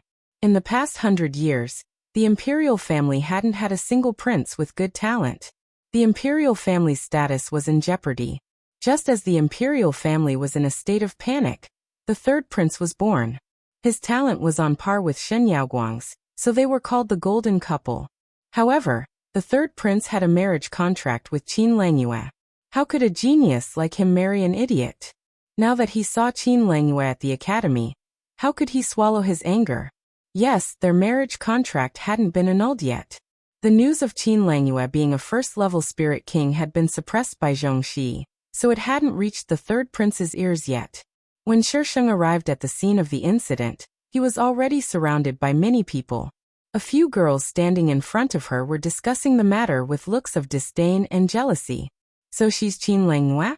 She actually wants to marry the third prince? She should take a look at herself first. I heard she's a good-for-nothing. How did the academy accept her? Who knows what dirty tricks she used to get in? The girl paused. Even if she did get in, the third prince wouldn't like her. The third prince is the bright moon in the sky. Qin Langyue is just a good-for-nothing. She's not even fit to carry his shoes. Third prince, Shisheng peeked inside. There were too many people to squeeze in. She looked around and walked to a less crowded area. She jumped onto the roof and stepped on the ridges as she walked towards the center of the incident. But when she was halfway there, she suddenly stopped. There was already someone on the roof in front of her. His clothes were a little dirty, but his expression was very evil. Perhaps because he sensed someone coming up, his evil expression suddenly changed. His eyes instantly dimmed, and he looked over with a silly face. Shisheng narrowed her eyes. Jun Hanlin, the current seventh prince, the male lead who kept a low profile and bided his time. I already saw you, yet you still changed your expression. Jun Hanlin recognized Shen Yaoguang, but he was currently an idiot with a low IQ, so he naturally couldn't call out her name. He could only call out innocently, "Big sister, I can't go down." "Big sister, your grandpa. I'm younger than you, okay?" "Idiot." "Oh, then how did you get up here?" Shisheng revealed a smile. Her pitch-black eyes were dotted with tiny bits of light, but when she looked into them, she couldn't feel any warmth or ripples. Jun Hanlin was flabbergasted. This Shen Yaoguang was completely different from the Shen Yaoguang he knew. But soon Jun Hanlin stopped hesitating. He was a member of the royal family, so he naturally knew that the descendants of the big families all wore masks. The side they showed might not be their true side. "They threw me up here," Jun Hanlin said, aggrieved. Jun Hanlin was indeed thrown up here. Apart from his title as a prince, he was sometimes worse than an ordinary person. "Then do you want to go down?" Shisheng approached Jun Hanlin. Her eyes curved into crescents as she smiled very gently. "Yes." Jun Hanlin nodded. "Big sister, can you bring me down?" "Of course." Shisheng nodded. A sense of unease rose in Jun Hanlin's heart. He watched as Shisheng approached him, bent over, grabbed his arm, and with a tug, flipped him off the roof. The scene on the roof was reflected in his eyes. The girl's expression was indifferent. Her clothes fluttered in the wind, and her hair danced in the wind. She was tall and slender, like a goddess. The white light behind her was so blinding that it was hard to open one's eyes. Everyone was acting cool. Please vote.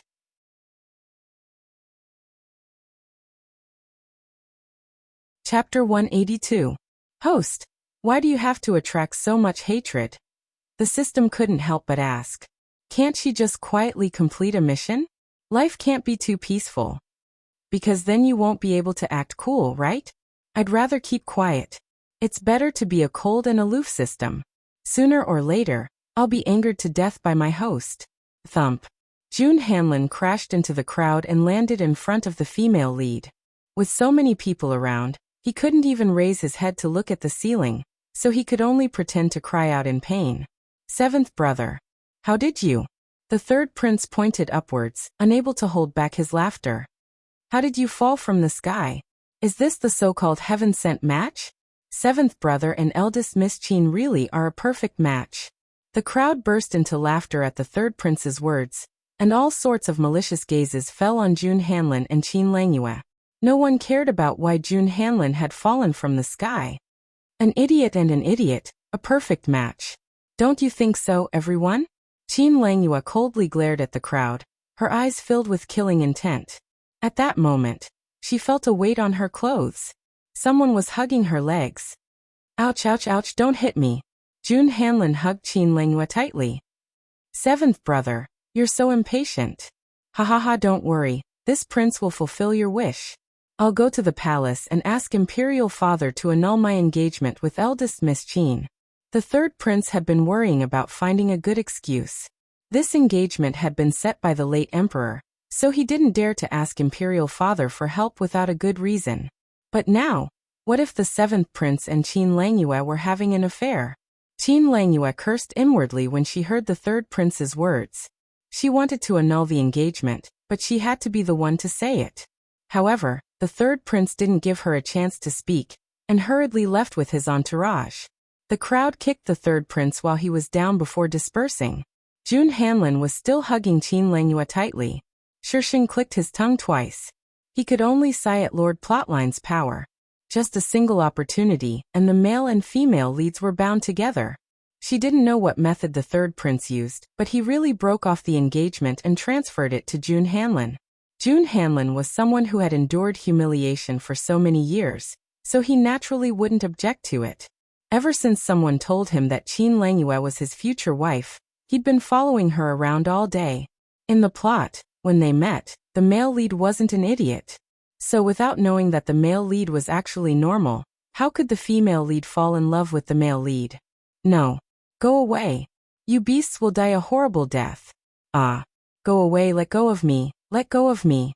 The sound of the woman's struggle penetrated the quiet forest and fell into Shisheng's ears. She tilted her head and looked at the source of the sound.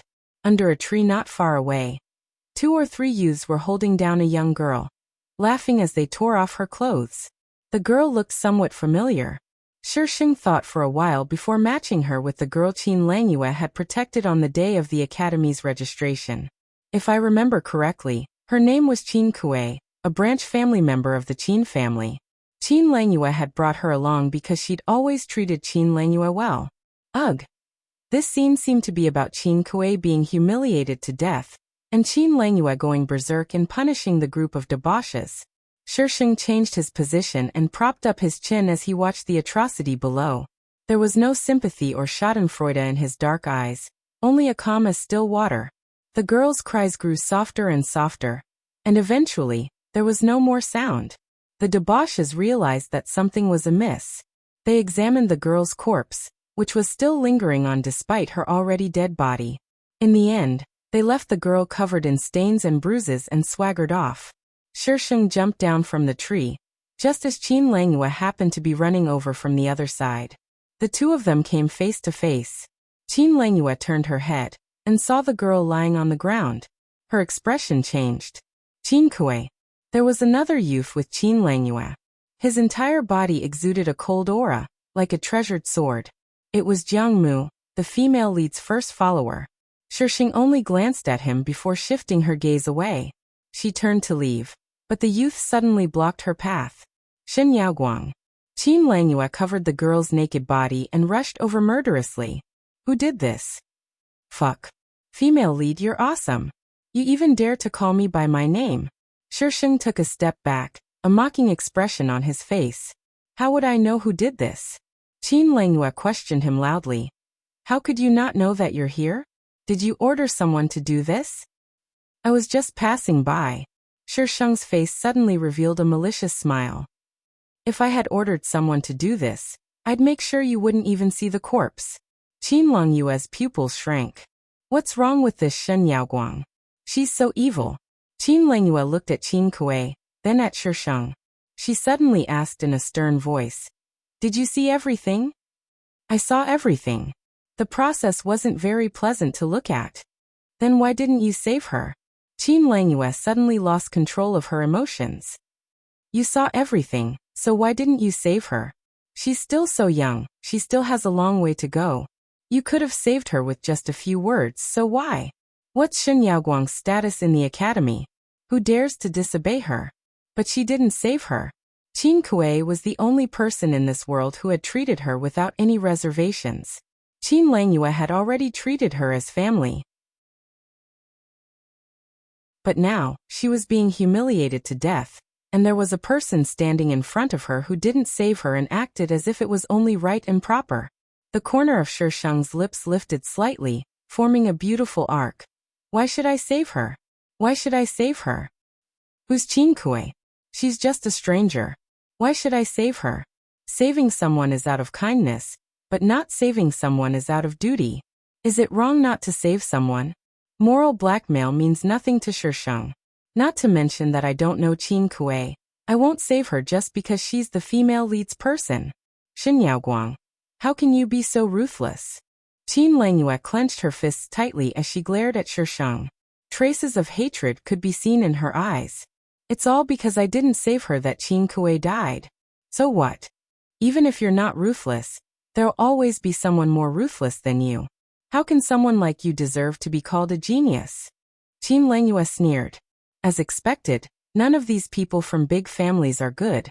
Shisheng looked at Qin Langyue in confusion. She was an assassin, so she'd seen her fair share of despicable acts. Even if she wasn't used to this world, she should still understand that this was a world where the strong were respected. It's only right and proper for me to kill someone, but it's intolerable for others to kill someone else? On what basis? Isn't it all for my own purposes? Whether I'm worthy or not, I'm still a genius. Shisheng shamelessly boasted. Qin Langyue choked on her words, unable to say a single word. Asterisk, acting cute and begging for votes. Come on.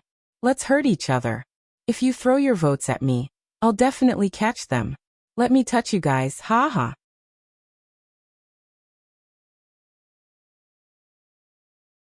Chapter 183. In the end, Qin Langyue found out who had insulted Qin Kuei that day. Just like in the original plot, she crippled their family jewels, but that also led to the retaliation of their families. Although she managed to avoid them every time, it was always a narrow escape. The male lead would add fuel to the fire from time to time, making her life miserable. Shisheng felt that it was so hard for her. If you don't have the ability to clean up your tail, why do you have to do it? Idiot. Why are you following me? Scram. Qin Langyue gave Jun Hanlin a hard shove. She was challenged today and almost died, but this idiot was still causing trouble for her. Jun Hanlin staggered from the shove.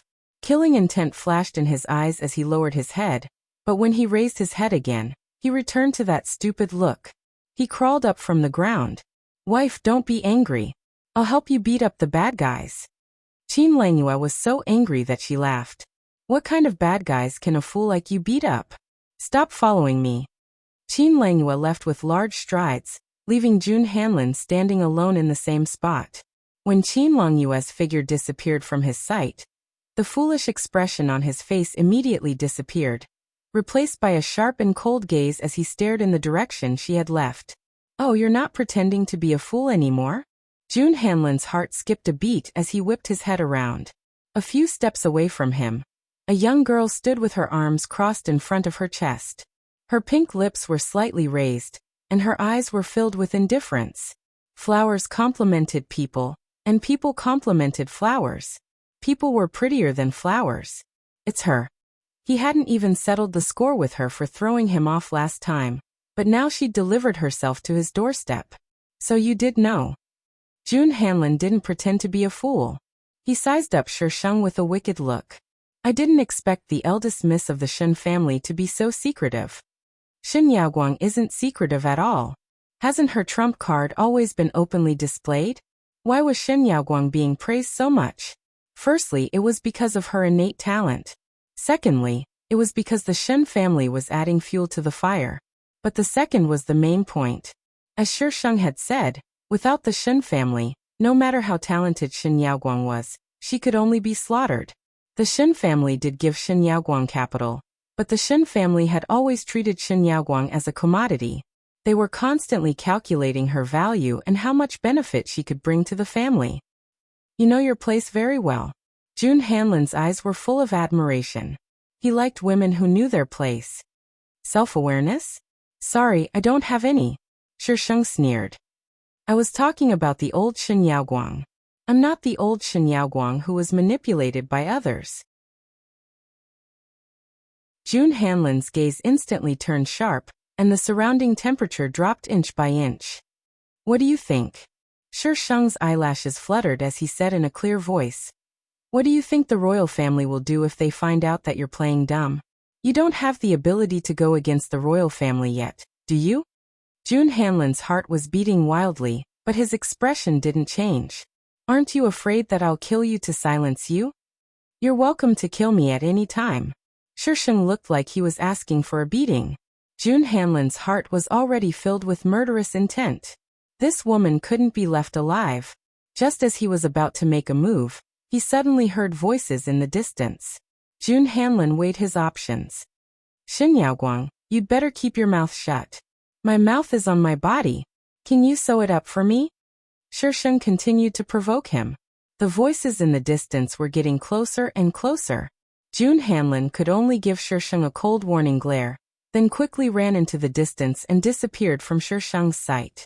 Jun Hanlin wanted to kill Shi Sheng, but Shi Sheng turned around and revealed that Jun Hanlin wasn't a fool. His hatred was at max. Jun Hanlin wanted to break into the Shen family and kill Shi Sheng to vent his anger. This woman really dared to reveal it. What he regretted the most was that he didn't kill that woman directly that day. Even if someone came, he could just kill them all. Third Prince and the other members of the royal family were very concerned about whether he was a fool or not. Jun Hanlin ruined his own image several times before he managed to get away with it. But he knew that those people wouldn't be as lax as before, which would make his future operations more difficult. Master, Shen Yaoguang has been in the Shen family recently and hasn't come out. Do you think everything will be fine if you hide in the Shen family? Jun Hanlin snorted.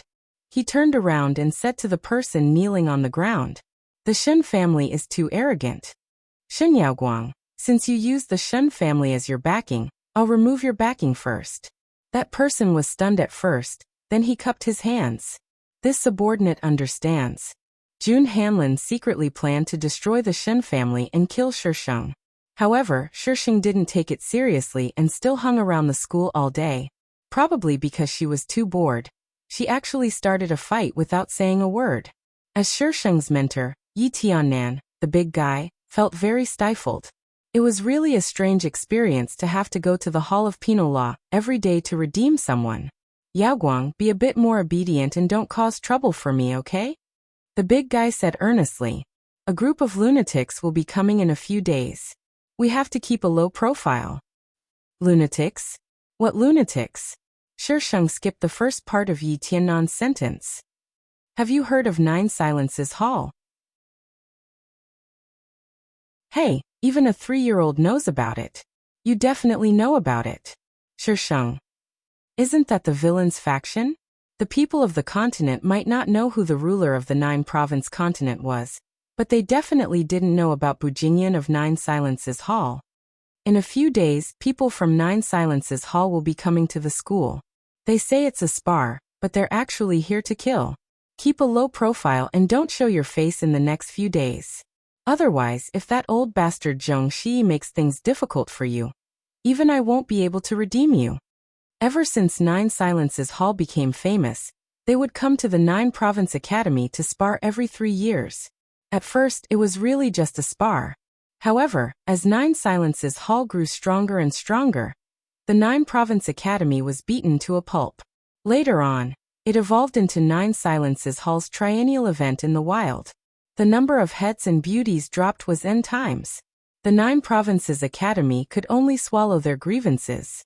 Who asked their own people to be so useless that they couldn't defeat the other party? Not accept? Haha. Do they want to be wiped out? Shi Sheng thought back to the original plot. That did seem to be the case. But this time, the female lead was here. The female lead beat Nine Silences Hall up, and it was here that they started their feud. Is Bu Jingyun coming? Him. That lunatic hasn't stepped out of Nine Silences Hall for 100 years. Why would he come? It should be one of Nine Silences Hall's enforcers. A lunatic raised a bunch of lunatics. Either way, they're not easy to deal with. A lunatic raised a bunch of lunatics. Yi Tiannan, if you talk like that, you'll be beaten up by a bunch of lunatics. Yaoguang, let me tell you, Nine Silences Hall's people are not to be trifled with.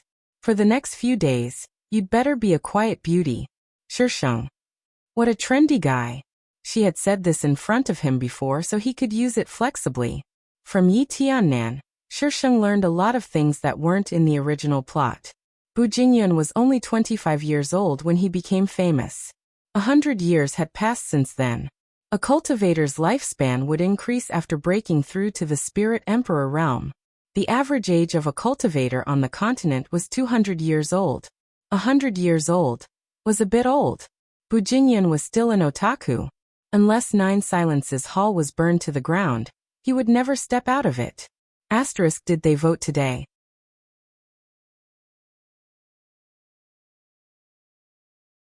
Chapter 184.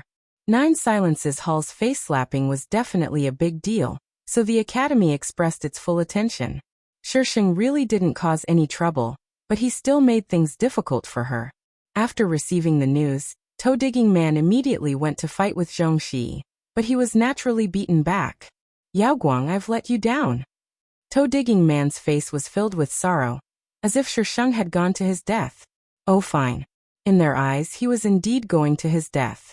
Nine Silences Hall's martial prowess wasn't something their 9-province academy could compare to. If you couldn't beat them, even if you were a local tyrant, you'd still have to hold it in. You should also put one on Qin Langyue.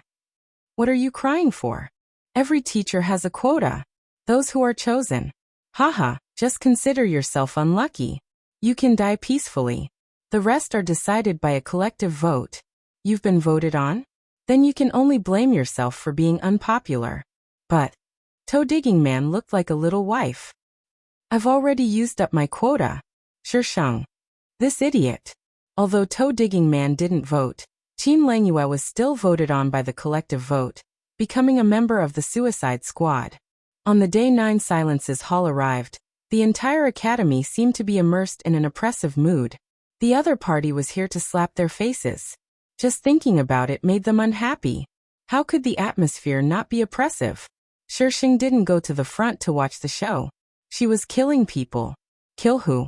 I don't know who sent them, but since they've delivered themselves to my doorstep, it'd be a waste not to kill them. Shisheng wielded the iron sword, killing with all his might. The iron sword had drunk blood, and was now glowing with a strange red light. As he swung it, the red light flickered in the air. Shisheng finished off the last person and kicked him aside. The man's eyes widened in disbelief, as if he couldn't believe that he'd died just like that. Shisheng glanced at the iron sword, then squatted down and wiped the blade clean. The blood on the iron sword faded, returning it to its normal appearance. There were only 2 people who came to kill her, so it was quite convenient to dispose of the corpses. She dragged one in each hand and walked into the depths of the forest. The 9 provinces academy occupied a large area. Just this forest alone was enough to make people dizzy. Shisheng threw the man into the depths of the forest, clapped his hands, and prepared to leave. As soon as she turned around, she was met with a pair of pitch-black eyes. The owner of the eyes was standing right behind her without making a sound. He was dressed in a bright red robe and was very eye-catching. What the F***ck? Walking without making any sound, not even the slightest bit of breath. Was he a ghost? Shisheng reflexively drew his sword and slashed at the man. The man floated to the other side like a ghost. He was really floating, and his speed was very fast. His red robe made a slight sound in the air. Hidden mission. Spend the rest of your life together. Shisheng's iron sword missed its target and hit a nearby tree. Kacha! Kacha! Kacha!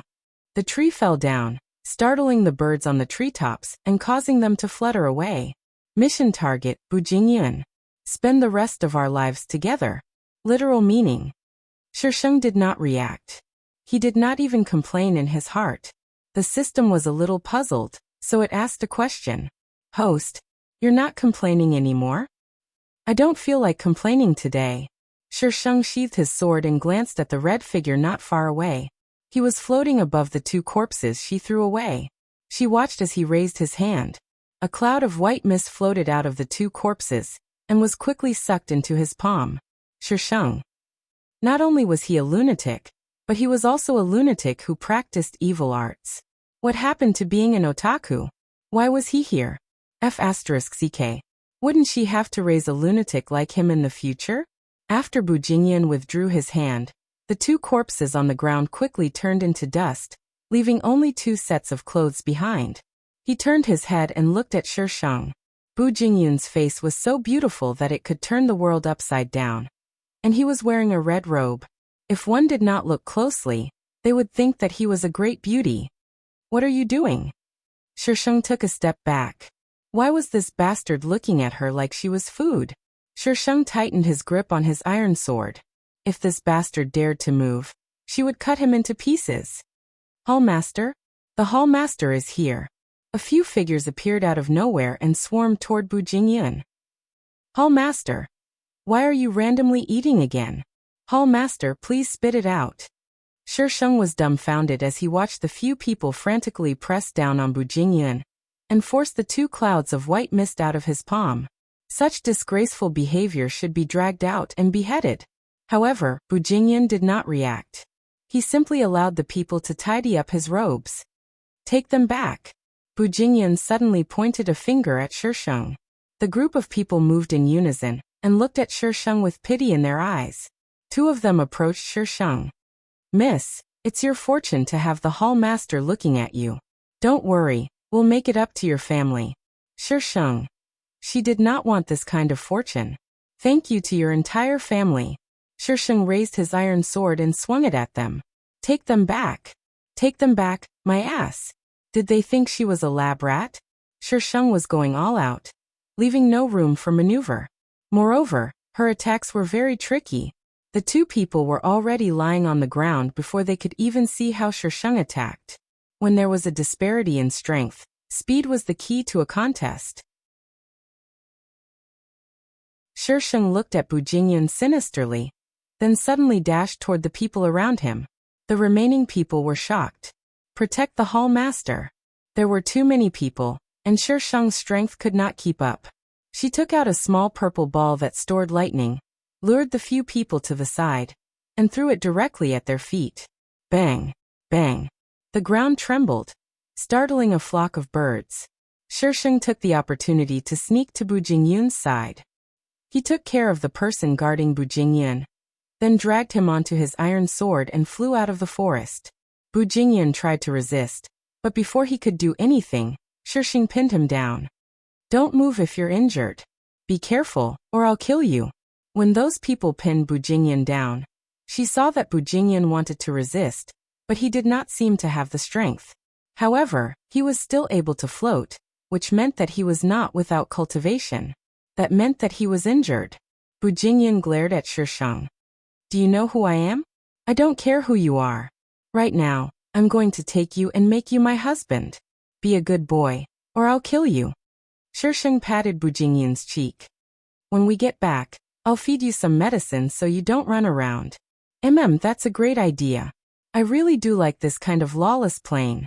The system was about to faint from crying.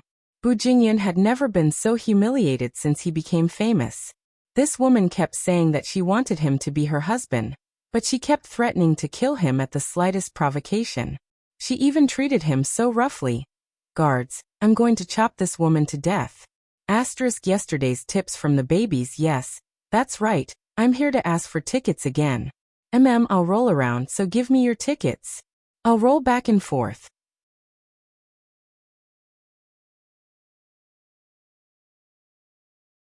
Chapter 185. The people from Nine Silences Hall were still exchanging pleasantries with the representatives from the academy. The meeting between the two sides was a success, and there was no bloodshed. Suddenly, a dark figure ran over from afar. Enforcer, bad news. The hall master has been taken away. That dark figure scrambled to the front of a tall and burly man. Protector, the palace lord has been snatched away. The people from 9 Provinces Academy exchanged glances. The hall master? Bu Jingyan? He's actually here, and he's been taken away. Which senior is so awesome? By who? The enforcer grabbed the man. How did you protect the hall master? The hall master. He abruptly stopped talking and glanced at the people from the 9 Provinces Academy. Suppressing the anxiety in his heart, he nodded to the people from the 9 Provinces Academy and said, I have some personal matters to attend to. We will arrive on time in 3 days. Is there anything we can help with? The dean asked hypocritically, but the gloating in his eyes betrayed his true feelings. That lunatic Bujingyan finally had a day like this. How satisfying. Thank you for your concern, Dean. We can handle it ourselves, the enforcer said coldly. Let's go. The enforcer immediately exploded when he led the people from 9 Silences Hall out of 9 Provinces Academy's territory. Where are the others? How did the hall master get taken away? How did you protect the hall master?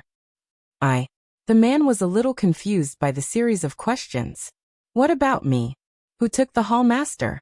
Where did they go? The enforcer was so angry that he wanted to hit the man, but he quickly retracted his hand when he saw the dark figure on the man's body. I don't know, the man said weakly. When the explosion happened, he wasn't standing very close to the front, so he barely escaped with his life. That little girl was already there when they arrived. Who knew who she was? I don't know. The enforcer's chest heaved. This time, he slapped the man on the head. If you can't find the hall master, I'll take your life. At this time, Bujingyan was being brought to a small house by Shisheng. The Shisheng had bought this house recently. He had planned to live in it after destroying the Sheng clan, but he didn't expect it to come in handy so soon. Shisheng tied Bujingyan to a chair and circled around him. Suddenly, he reached out to take off Bujingyan's clothes. What are you doing? Bujingyan's expression changed drastically as he shrank back. This noble would rather die than submit. Shisheng grabbed his collar and glared at him. Don't move. Bujingyan. Someone come. I want to chop this hateful woman into pieces. Shisheng quickly removed Bujingyan's clothes before stroking his chin in satisfaction. You're a man. Why are you wearing red? You're an eyesore. Bujingyan. What's wrong with wearing red? He liked it. Give him back his clothes. Shisheng produced several bottles and jars out of thin air, and pushed them in front of Bujingyan. Here you choose.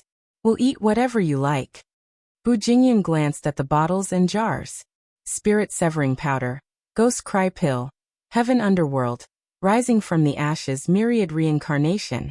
These names were obviously poisons. This woman actually wants me to choose? Don't worry, these are not fatal. You just need to take the antidote regularly, otherwise you'll die.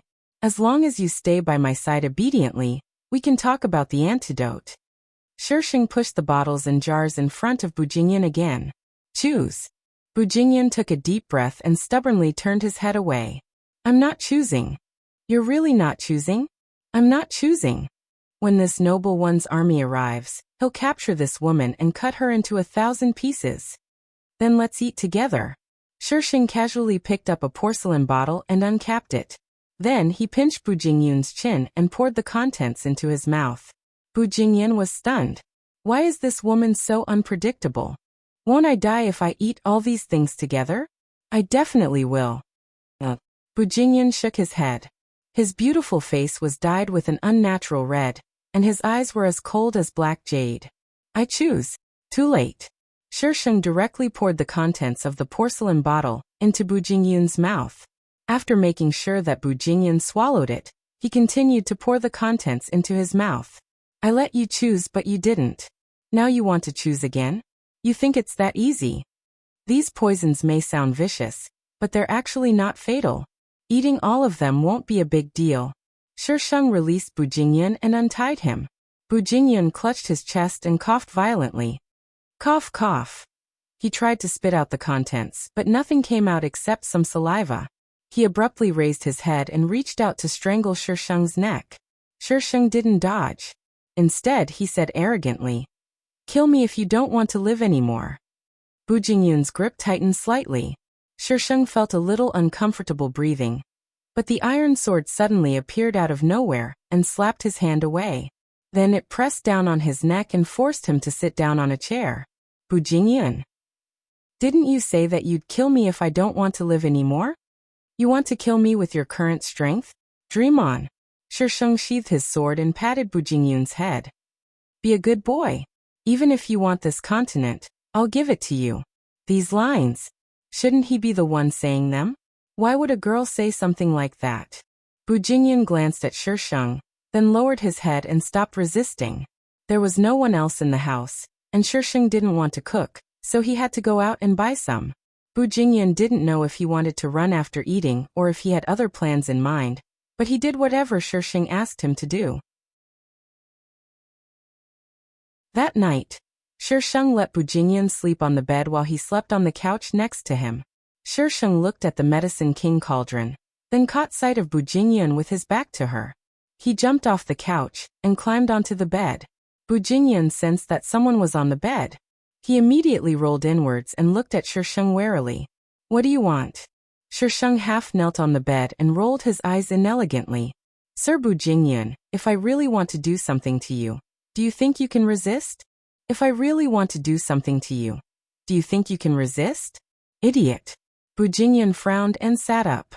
"What do you want?" "I want to take care of you and grow old together," Shisheng said without hesitation. "You like me?" Bu Jingyan's frown deepened. "I don't." "If you don't like me, then why do you want to take care of me and grow old together?" Bu Jingyan was about to go crazy. Was there something wrong with this woman? "I just want to take care of you," Shisheng said with an honest face. "You're pretty." Bu Jingyan. Was it because of his looks again? But this woman didn't seem like such a shallow person. Bu Jingyan couldn't figure out Shisheng's intentions, so he pursed his lips and didn't say anything. "When my army arrives, I'll capture this woman and let her have a taste of what it means to be taken care of. Please take care of me." "Who's going to take care of me?" Yesterday's gifts from the babies were updated.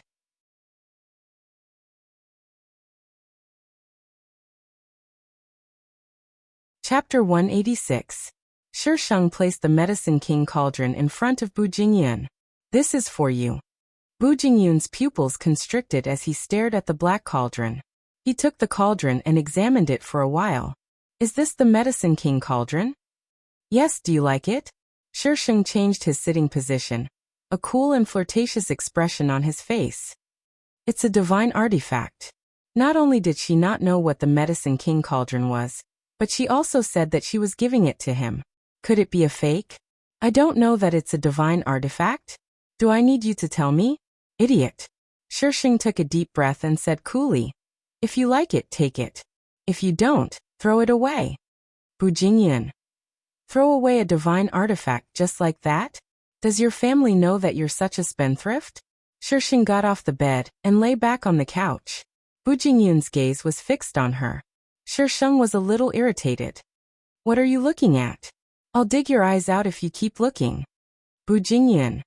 No wonder she's reduced to snatching men. He turned over and lay back down. "Who wants to look at her?" Bu Jingyan didn't know when he fell asleep, but when he woke up, the room was still pitch black. He subconsciously turned over to look at the soft couch. There was no one on the couch. He immediately woke up and jumped off the bed. He looked around but didn't sense anyone. Where did that woman go? Bang! There was the sound of a heavy object falling to the ground outside the door, followed by silence. Bu Jingyan opened the door and went out. The first thing he saw was a black figure standing in the courtyard. She was holding an iron sword in her hand, which seemed to be stained with something black. There were a few corpses lying around her feet, and the thick stench of blood assaulted his nostrils. She slowly turned her head. The expression on her face was a little strange. It was like the coldness of death and darkness, but also like the excitement of slaughter and bloodshed. However, in the next second, her expression suddenly softened. It was as if a pool of stagnant water had suddenly been poured into a clear spring, slowly moving. "You came just in time. Hurry up and help me destroy their corpses." Just when I was worrying about how to dispose of the corpse, the scavenger came to me. Villains are simply a must-have when it comes to killing and robbing. Bu Jingyan. Was he there to destroy the evidence? Bu Jingyan slammed the door shut angrily. There was no way he was going to destroy this woman's corpse. Shisheng. What a bad temper. Shisheng looked at the corpse on the ground with a conflicted expression. "Ah, so troublesome. Forget it, I'll just throw it away first." Thus, when Bu Jingyan came out the next day, he saw the untouched corpse. His grip on the door tightened, and the expression on his face changed again and again. This woman. He actually left the corpse here. Bu Jingyun slammed the door shut again. Why haven't those idiots found me yet? I'm so angry. Shisheng had just returned from outside with breakfast in hand. She was dumbfounded when she saw Bu Jingyun slam the door shut with an unfriendly expression. Why is this lunatic throwing a tantrum so early in the morning? However, at that moment, the door opened again. Bu Jingyun's gaze met Shisheng's, and he froze in place. A few seconds later, he slammed the door shut again in Shisheng's face. Shisheng. There's cat biscuits. Shisheng walked around the corpse on the ground and pushed the door open. Bu Jingyun was sitting on the bed. When he heard Shisheng's voice, he raised his head and glared at her fiercely. Eat. Shisheng placed the breakfast on the table. Don't glare at me like that. You can't kill me with that glare. I didn't even say you were old. Are you saying that I'm beautiful? Old? How dare she say I'm old? I'm so angry. Cough cough. Bu Jingyun suddenly coughed and collapsed onto the bed, his body twitching slightly. Shisheng looked at him in confusion at first, then rushed over. However, he only stood by the bed and looked down at Bu Jingyun. That shouldn't be the case. The poison can't act up so quickly. Bu Jingyun gritted his teeth in anger. I'm not suffering from poison. He didn't know where he got the strength from, but he suddenly grabbed Shisheng's hand and pulled her onto the bed. He flipped her over and pinned her down. Then he bit down on her neck. Hiss. Shisheng gasped in pain and slapped Bu Jingyun across the face. He lifted his leg and kicked Bu Jingyun away. Then he clutched his neck and rolled back into the bed. Bu Jingyun didn't give up and tried to grab Shisheng again. His eyes were bloodshot like a beast's. Holy shit. This setting is toxic. He's drinking human blood. Shisheng easily blocked Bu Jingyun's path. She grabbed his hand and pressed him against the headboard of the bed. Then, she took out a rope from who knows where and tied him to the bed in no time at all. This position was very, ecstatic. Mother****, how dare you bite I? Shisheng clutched his neck and got off the bed. His fingertips rubbed his neck a few times. It was all wet. Was this guy a dog? He actually bled from a single bite. This is pissing me off. Shisheng casually bandaged his wound and stood by the bed with his iron sword. His gaze was a little sinister. Bu Jingyun seemed to have lost his mind. He just stared at Shisheng with his bloodshot eyes. Shisheng's heart was burning with rage. Watch your grandpa. Bu Jingyun only returned to normal when night fell. The scarlet in his eyes faded. The restraints on his hands made him squirm in extreme discomfort. When he looked down, his face darkened. He was actually tied up. And in this shameful position, that woman sat next to him and looked at him with her chin propped up. Let go of me. Bu Jingyun's voice was slightly hoarse. Before he recovered, he was going to tie this woman up and cut her into 1,000 pieces. Cutting her into 1,000 pieces would be too easy for her. Let go? What if you bite me again? Shisheng stretched his neck and pointed at the wound that had stopped bleeding. Look, don't you know that you'll be disfigured if you give I such a big bite? Bu Jingyun. Bite my neck? What's there to be disfigured for? He smacked his lips. There was still the taste of blood in his mouth. His stomach churned and he retched. F***ck, how dare you vomit? Shisheng pinched Bu Jingyun's chin and raised his head. Are you going to wash it if it gets dirty? Thus, when the people from Nine Silences Hall broke in, they were greeted with this embarrassing scene of forced rape. Hallmaster. The enforcer cried out in disbelief. The hallmaster was being treated like this. Shisheng frowned when he saw the people who broke in. He exploded in anger. Don't you have any manners? Don't you know how to knock before entering? The enforcer. Talking about manners with villains? Girl, are you retarded? However, the enforcer cowered in the next second. Get out and knock. Shisheng grabbed Bu Jingyun's neck. Or I'll kill him. Bu Jingyun. This lunatic. I'm going to return to Nine Silences Hall and never come out again. The continent is too scary. Asterisk pleading for votes. 900 recommendation votes and more.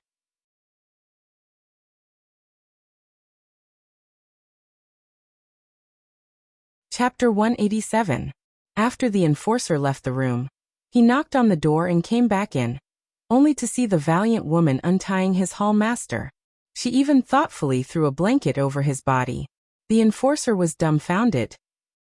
He didn't understand what had happened between the hall master and this strange woman. Bu Jingyan leaned weakly against the headboard. The enforcer had never been so important to him before. Capture her alive. Bu Jingyan ordered the enforcer domineeringly. The enforcer's mouth twitched. Lord Hall Master, can't you see the sword in her hand? You'll die with just a little bit of force. Capture her alive. What the hell? Miss. The enforcer took a deep breath and repeatedly told himself to stay calm. He had to stay calm. The hall master was still in her hands. Miss, if you have any requests, we'll agree to anything as long as you release our hall master. Oh. Shisheng sheathed his sword, got up and walked to the side. I'll return him to you. The enforcer. So easy to talk to? Was she plotting something? He quickly scanned his surroundings but didn't find anything strange. The woman's faint voice sounded in his ears again. Anyway, I've already poisoned him. Without my antidote, he'll die sooner or later. If you're not afraid of him dying, then just take him back. The enforcer quickly looked at Bu Jingyan and asked with his eyes. Hall Master, is she telling the truth? Bu Jingyan turned his head away in anger. The enforcer. The hall master is angry out of humiliation. Then it's true. Calm down. Calm down. Calm down my ass. Our hall master was poisoned. What kind of humiliation is this? I must kill this woman. Dark yellow spiritual energy flashed in the enforcer's hand, and he shot toward Shisheng. Dense spiritual energy swept across the room like a tidal wave, shattering the furniture in the room. A peak spirit emperor. Damn it, isn't fighting monsters above the female lead's level the only thing she can do? Why does this baby have one too? Stop. Just as Shisheng was about to use her cheats to beat up the sentinel's parents, Bu Jingyan suddenly spoke up to stop her. The enforcer was obviously a loyal subordinate. He immediately stopped when Bu Jingyan called out, and the raging spiritual energy in the room suddenly disappeared. Temple Master? The enforcer looked at Bu Jingyan in confusion. Why didn't he kill this woman? Take him back, Bu Jingyan said concisely. This woman dared to treat him like this. How could he let her die so easily? Shisheng was a little suspicious. Why didn't this enforcer seem worried about Bu Jingyan being poisoned? Plus, Bu Jingyan didn't really care. Side quest, Bu Jingyan's past. Accept by default. Shisheng. Why are you giving me a side quest at this time? Are you crazy? Shisheng wished he could slap the system to death. The enforcer and Bu Jingyan exchanged glances for a few seconds. No one knew what they were talking about, but in the end, the enforcer agreed to Bu Jingyan's request to capture Shisheng alive. Very good. She was right to raise this fellow. Otherwise, she would have to be raised. Shisheng quickly took out a small ball and threw it at the protector. Bang. The explosion this time wasn't very powerful. Before the enforcer could react, Shisheng dashed to Bu Jingyan's side, picked him up, and ran. Chase. Get the hall master back. The enforcer's angry roar came from behind. Shisheng had the iron sword as his flying device, so he was much faster than those who walked on two legs. After shaking off the 9 Silences hall members, they had already left the city and landed in a small forest.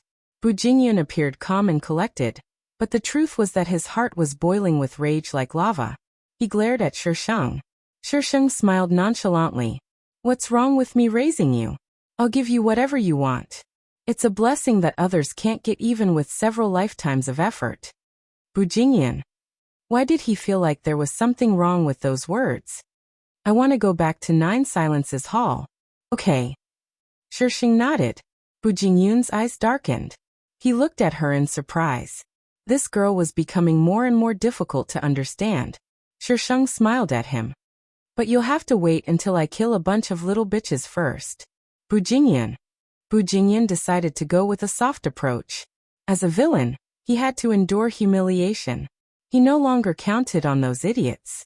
It was better to rely on himself than on others. Once he recovered his cultivation, he could beat her in a matter of minutes. 2 days later, Shisheng brought Bu Jingyan back to the academy. When the people from 9 Silences Hall saw that Bu Jingyan was unscathed, They were all very excited. However, no one went up to greet him, not even a single person to greet him. Shisheng discovered that not only were the people of Nine Silences Hall secretly excited, but even the people of the academy were only stunned by Bu Jingyun's appearance. They didn't even see the hall master of Nine Silences Hall at all. Hey, why are they acting like they don't know you? Shisheng poked Bu Jingyun. Bu Jingyun glared at him and slowly said, they've never seen me before, so of course they don't know me. Never seen me before? Bu Jingyun snorted disdainfully. The strongest cultivator here is not even 100 years old. Shisheng understood. So they're too old. Bu Jingyun had been famous for far too long. After that, these people had only heard of his name. Those who had seen him had either died or died. Therefore, it was normal for them not to recognize him. Xin Yaoguang, if you keep calling me old, I'll kill myself right in front of you. Shisheng. Bu Jingyun snorted in satisfaction when Shisheng didn't say anything. She seemed to be afraid of him dying. As long as he said so, she wouldn't speak rudely.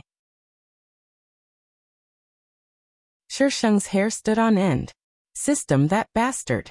Why did it have to randomly add rules for no reason? I'm so angry. Yaoguang, where have you been for the past 2 days? I thought you ran away to avoid punishment. Hobo Uncle popped out of nowhere and grabbed Shisheng. He started babbling. Hey, where did you kidnap this beauty from?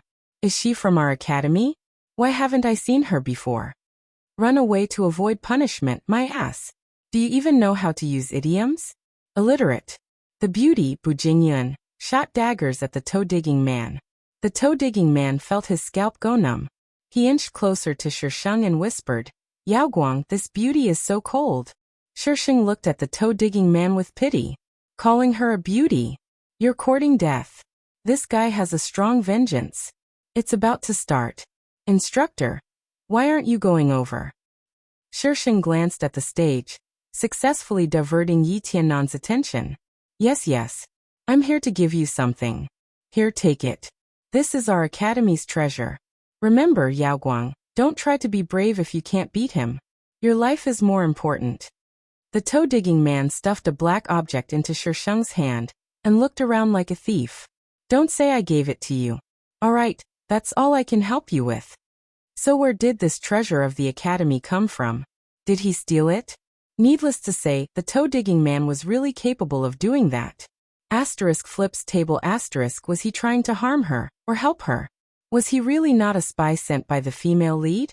Asterisk pleading for votes. La la la.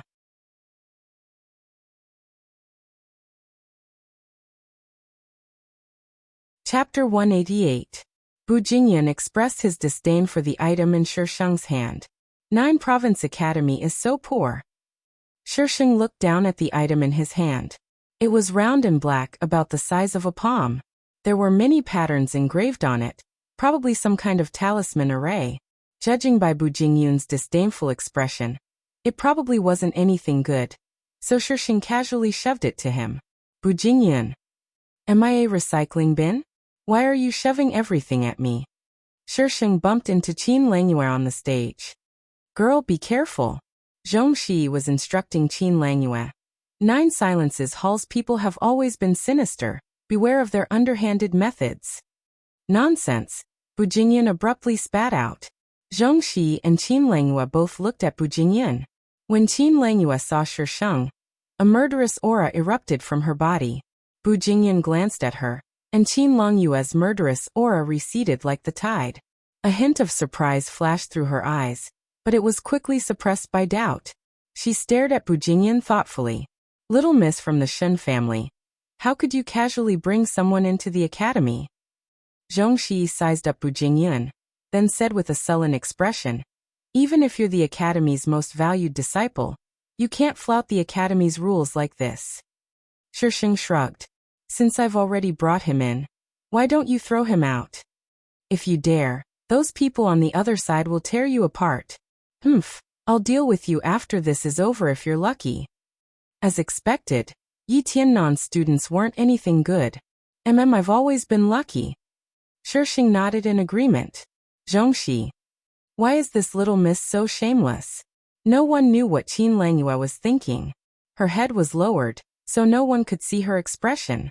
Zhongxi wasn't as shameless as Shisheng, so he could only snort and ignore her. After all, the chances of getting off this stage were slim to none. Why don't you tell them to go easy on the future hallmaster's wife later, so I can show off? Shisheng negotiated with Bu Jingyun. Bu Jingyun looked at her coldly. Who said you're my future hallmaster's wife? Shameless. That's what I said. Shisheng said matter-of-factly. If you don't let them go easy on me, then I can only be ruthless. Do you want to see them die, or do you want them to cooperate with me to show off? It's your choice. Bu Jingyun. This despicable woman. Although those idiots were a little stupid, they were still loyal to him. It would be a pity if they died just like that. Bu Jingyun weighed his options, then raised his head to look at the enforcer. The protector immediately received a look from his temple master.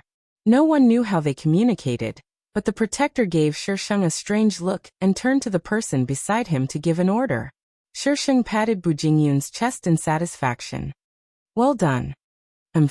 Shisheng. Flips table. What happened to being a lunatic? Why did he become a tsundere? The plot lied to me again. As the female lead, Qin Langyue naturally had to be the last to enter the stage. That way, she'd be able to look like the hero who turned defeat into victory. But this time, Shisheng had to show off. Sorry, I'll take care of it. As soon as she entered the stage, the 9 Silences Hall disciple shuddered exaggeratedly, then turned around and left the stage. Apart from those from 9 Silences Hall, everyone else was dumbfounded. What's going on? Why did 9 Silences Hall stop fighting as soon as senior sister Yaoguang went up? Some of the people who came up next pretended to attack, but it was too obvious that they were going easy on her. Anyone who wasn't blind could tell. Some of them directly admitted defeat. I'll give 101 points for this show-off. I'm not afraid of being arrogant if I add one more point. 9 Silences Hall didn't bother to explain. After everyone had entered the stage, the protector simply said, I admit defeat this year and will fight again next year. Then he led his people away. Only Shisheng was left on the stage. The audience was completely silent. This victory was too illogical. Xin Yaoguang, you colluded with 9 Silences Hall. Someone suddenly shouted from the crowd. The sound was extremely ear-piercing in the silent arena. Shisheng looked in the direction of the voice. It was actually someone from the Shen family. Colluded with 9 Silences Hall? No way. Why would senior sister Yaoguang collude with 9 Silences Hall? Don't talk nonsense. Why would senior sister Yaoguang collude with 9 Silences Hall? Our academy has won. 1. 9 Silences Hall didn't attack as soon as Shen Yaoguang went up. What kind of win is this? Why would senior sister Yaoguang collude with 9 Silences Hall? Maybe 9 Silences Hall can't beat senior sister Yaoguang? After all, senior sister is so powerful. Despite the heated argument below the stage, Shisheng didn't have much of a reaction. Her eyes calmly swept over the crowd before landing on Jun Hanlin, who was seated at the very back. Jun Hanlin gave her a wicked look. Shisheng's lips lifted as she smiled at Jun Hanlin with curved eyebrows. The male lead was using someone else's knife to kill. Was this how he wanted to deal with her?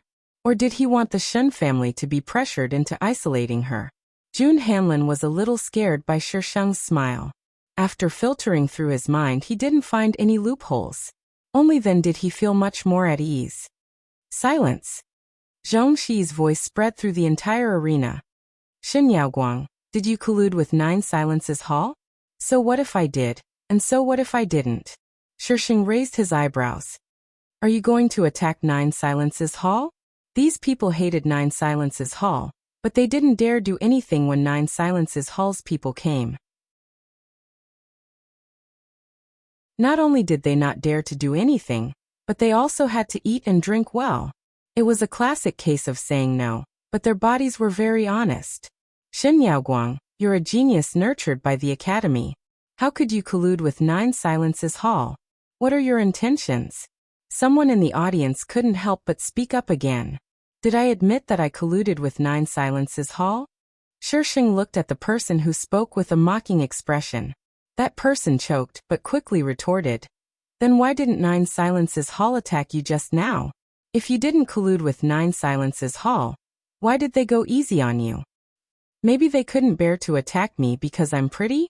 If they were willing to go easy on me because of my looks, how could I stop them? Shisheng narcissistically touched his face and sighed. Is it my fault that I'm pretty? The people below the stage were all speechless. They'd seen narcissistic people before, but they'd never seen someone so narcissistic. Senior Sister Yaoguang is right. Nine Silences Hall's people were willing to go easy on you. So how could you blame Senior Sister Yaoguang? Shin Yaoguang's die-hard fans began to support her. Senior Sister Yaoguang is the prettiest. Senior Sister Yaoguang, we believe in you. Shisheng is cold-blooded and heartless. He doesn't save people when they're in trouble. He kills and sets fires. He hits people when they're down. He's unreasonable. He's flexible. He's shameless. He's not good for the male lead. He's not good for the male lead. He's not good for the male lead. Early. That's right, this is the female lead setting. But please believe me, this is a pretentious novel. Without experiencing hardships and the passage of time, how could there be love without regret and life and death together? P.S. Different tastes. Don't comment on good or bad. Can't you be a kind, cute, beautiful, and intelligent reader? If you want to see a female lead that isn't cold-blooded and heartless, please move over to the next page. You can choose from any type of female lead.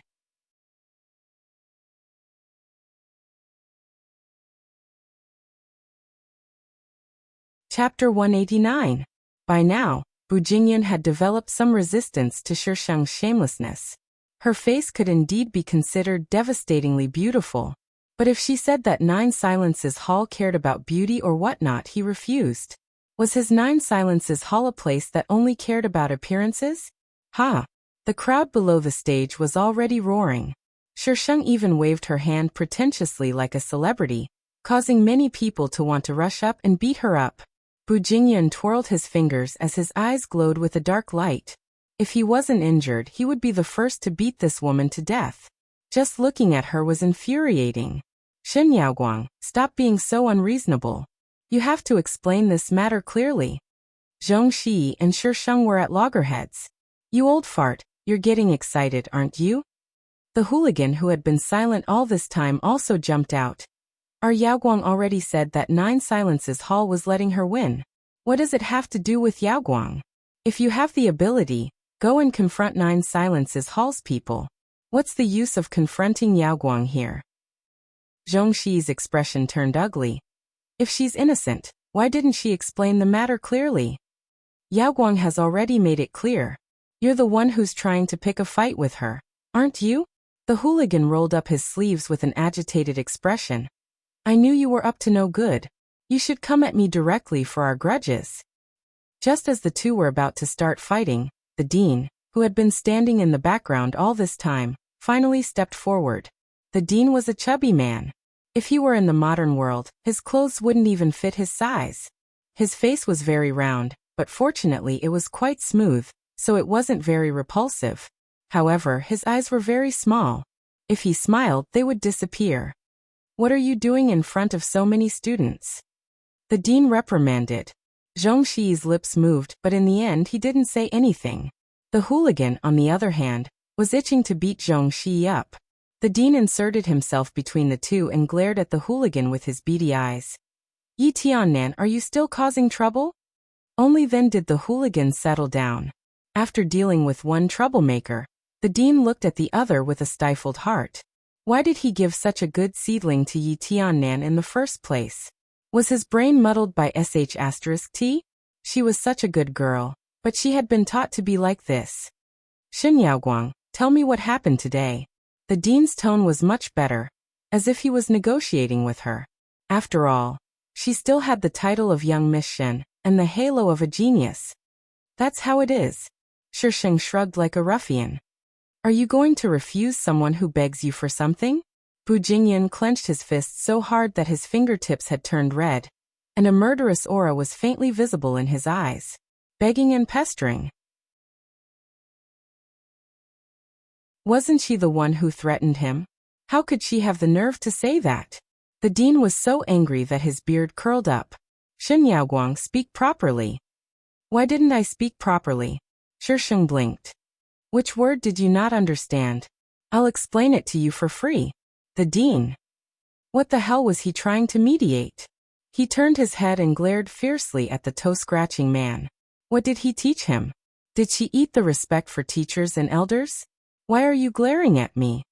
If I really colluded with 9 Silences Hall, do you think you'd still be standing here so calmly? Shisheng suddenly blurted out. For better or for worse, I brought honor to the academy. Instead of thanking me, you're trying to slander me. How disappointing. She paused for a moment, then continued. If that's the case, then call 9 Silences Hall back for a rematch. It's not like I'll lose face anyway. The crowd immediately boiled over. That's right, no matter what, 9 Provinces Academy had won this time. Although the process was a little strange, the ending was good. Moreover, if Shen Yaoguang really colluded with 9 Silences Hall, why would she ask them to go easy on 9 Provinces Academy? Shisheng jumped off the stage and walked over to Bu Jingyan. Everyone held their breaths as their gazes swept over the beauty Bu Jingyan, who stood out from the crowd like a crane in a flock of chickens. Call your subordinates back and teach them a lesson. Shisheng lowered his voice so that only the 2 of them could hear. Bu Jingyun's expression was cold. Why should I? I'm your future wife. Shisheng cupped his face with a smile. Are you going to watch them bully me? Who was bullying who? Look at the crowd. Which one of them looked like they could bully her? Bu Jingyun's heart ached. His hands clenched and loosened, then tightened. I beg you. Shisheng suddenly started acting cute, catching everyone off guard. This baby knows when to yield and when to stand tall. Forget acting cute. This baby can even sell his skills, but not his body. This is a matter of principle. Bu Jingyun's ears turned red. He would never admit that he was charmed by Shisheng's cuteness, never. He quickly averted his gaze.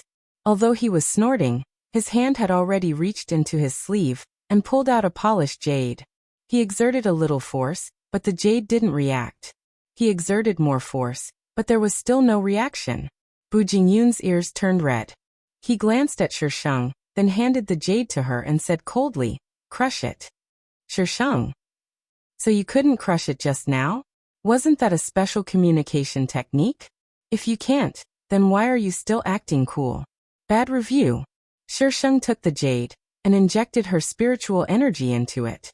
With a crack, the jade broke into several pieces. Shen Yaoguang, what are you doing? This roar came with the shattering of the jade stone. Shisheng tossed the jade away, then turned around and smiled at Zhongxi. Didn't you want to fight again? I was helping you call for reinforcements. And you said you weren't in cahoots with 9 Silences Hall.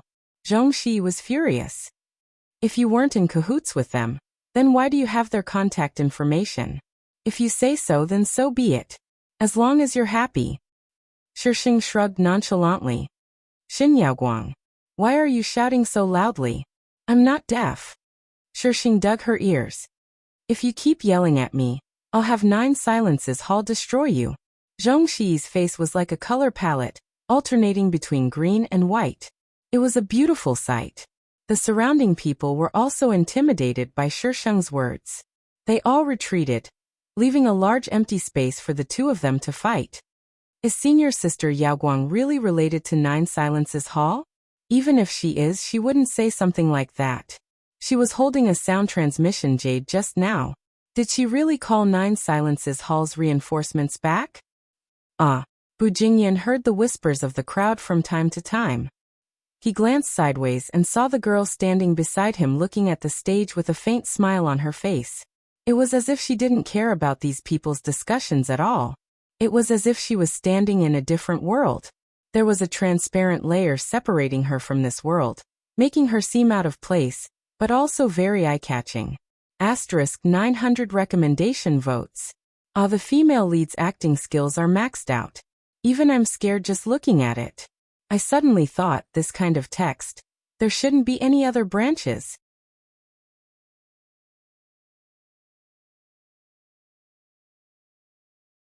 Chapter 190. Just as they were discussing fervently, the people from Nine Silences Hall who had just left returned in a hurry. Since Bu Jingyan was here, they naturally wouldn't go far.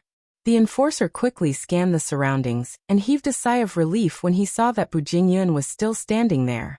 Bu Jingyan secretly transmitted a message to the enforcer. The enforcer felt uneasy after hearing the whole thing. "Hall Master, how come you've changed so much after coming out?" The dean was drenched in cold sweat. "You're really back?" The enforcer looked at the dean and cleared his throat. "Since you're not convinced, let's do it again." "Dean, no, I refuse." This time the dean glared at Zhongxi. "You caused this, so you should settle it." "May I ask, enforcer, what's your relationship with Shen Yaoguang?" Zhongxi wasn't afraid of death. Facing the dean's warning gaze, he took a step forward and questioned sternly. The enforcer frowned. What relationship? How was he supposed to answer this? Did he steal their hall master's woman? Enemy? Why should I tell you? Are you going to fight or not? The enforcer couldn't answer and suddenly became angry. If you're not going to fight, then don't waste my time. Do you think everyone is as free as you? Fight, Dean, don't embarrass yourself. Shisheng shouted. Don't lose. Otherwise, people will say that you won without a fight.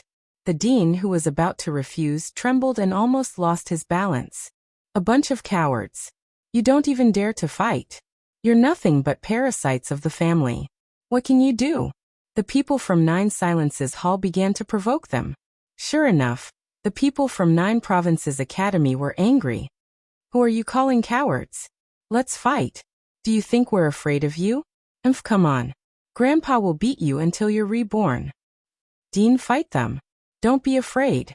Dean, fight. Looking at the angry crowd below, Zhongxi's passion was ignited. Dean, Nine Silences Hall is too arrogant.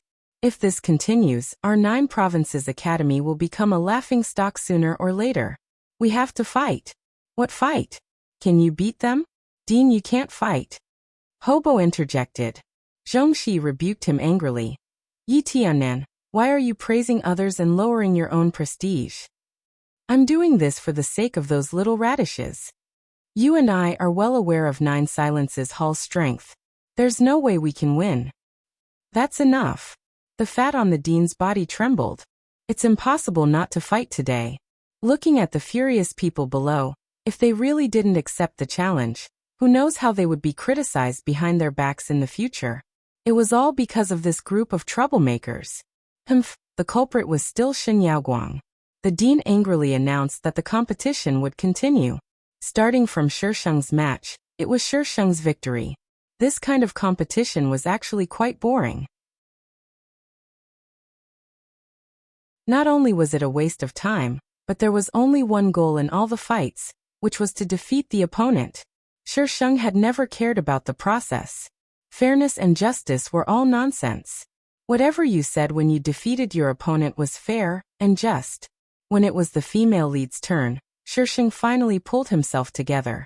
Qin Langyue was already a third-level spirit king. Her cultivation speed was like a rocket. She sent a Nine Silences Hall disciple flying with a single move. The Nine Silences Hall disciple had been a little complacent from his victory, allowing Qin Langyue to take advantage of the opening and defeat him in one hit. However, the following matches weren't so easy. Nine Silences Hall dared to act tyrannically on the mainland, so they weren't just for show. Almost all of the younger generation were experts.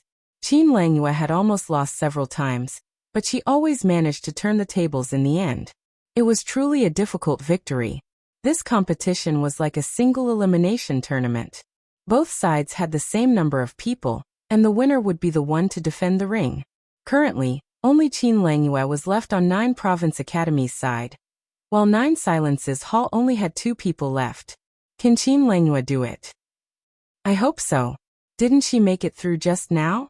I didn't know she was so strong before. Thank goodness I didn't join them in kicking her when she was down. The female lead was indeed the female lead. She was an unkillable cockroach, always able to turn the tables at the last moment. When it was time for the last person, Shisheng suddenly poked Bu Jingyan. Have one of your people come over. Bu Jingyan looked at her in confusion. What are you looking at? You'll have plenty of time to watch in the future. I told you to call someone over, but you don't understand. Shisheng. Bujingyan transmitted his voice to the enforcers to send someone over. Shisheng took out a few small purple balls and handed them to the person. The person had seen these balls before. They exploded with a single toss, and their power was astonishing. They were even more terrifying than spiritual energy explosions. The hand holding the balls couldn't help but tremble. What if these things explode? If you can't win, throw them away. The person trembled. This isn't good, right? And you're on the enemy's side, aren't you? Why are you helping them? Could it be that you've taken a liking to the Hall Master? The Hall Master is actually selling his body. Bujingyan glared at him coldly. He immediately stopped his imagination from running wild. Blasphemy against the Hall Master is unacceptable.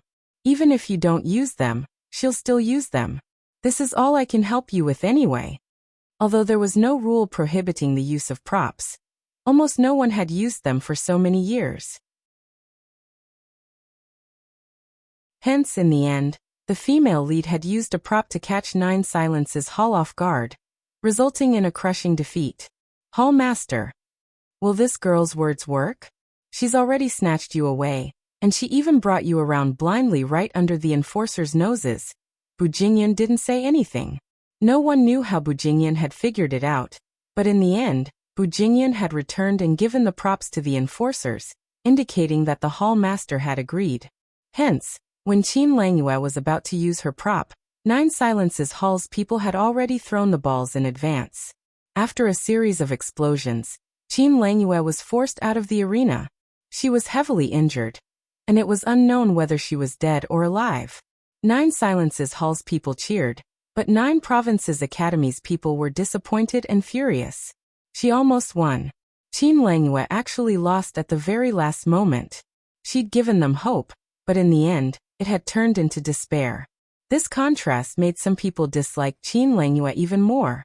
You've won the limelight. You've lost, and the world will criticize you. This is the reality. So, don't lose no matter what. Despicable. Using props. Someone shouted angrily, expressing his disdain for Nine Silence's Hall's people. What's despicable about that? Weren't you guys planning to use props too? We just seized the initiative, and the rules didn't say anything about not using props, so how is that despicable? If you lost, then you lost. What's the point of looking for excuses? Shisheng sneered, his crisp voice immediately suppressing all other voices. The scene fell into an eerie silence once again. The enforcers suddenly found Shisheng much more pleasing to the eye. Of course, this didn't negate the fact that he'd snatched away their Hall Master. Shin Yaoguang, whose side are you on? Zhong Shi's eyes were about to spit fire. Shisheng shrugged. Neither side. I'm just a cannon fodder who's here to watch the drama unfold, and watch the female lead destroy the world. Asterisk recommendation. After Martyrdom with the Great Demon King, by Hua Chi-mu. The style of the novel is, yep, a novel. You can read it if you like. I tipped you yesterday. Did you vote today?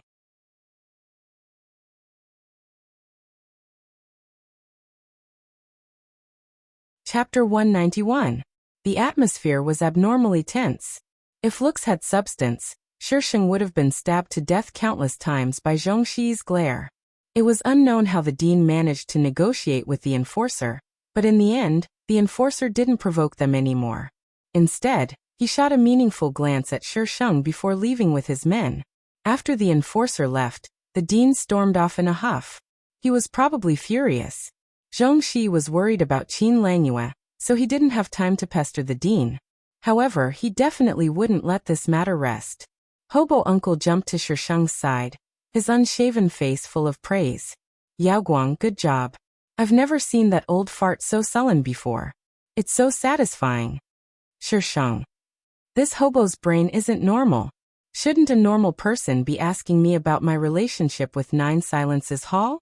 What was he trying to do with that? My student is so awesome. I'm very gratified. I'm very happy expression.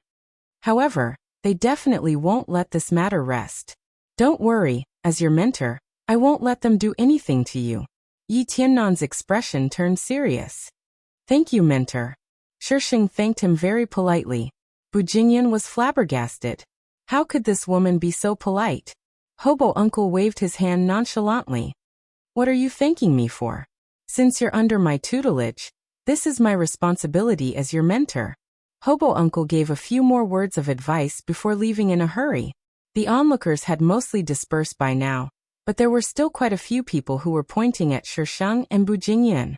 After all, Bu Jingyan was as beautiful as a fairy, so it would be strange if he wasn't eye-catching. Shisheng's eyes darted around, then he suddenly tugged at Bu Jingyan. Come, I'll take you to beat someone up.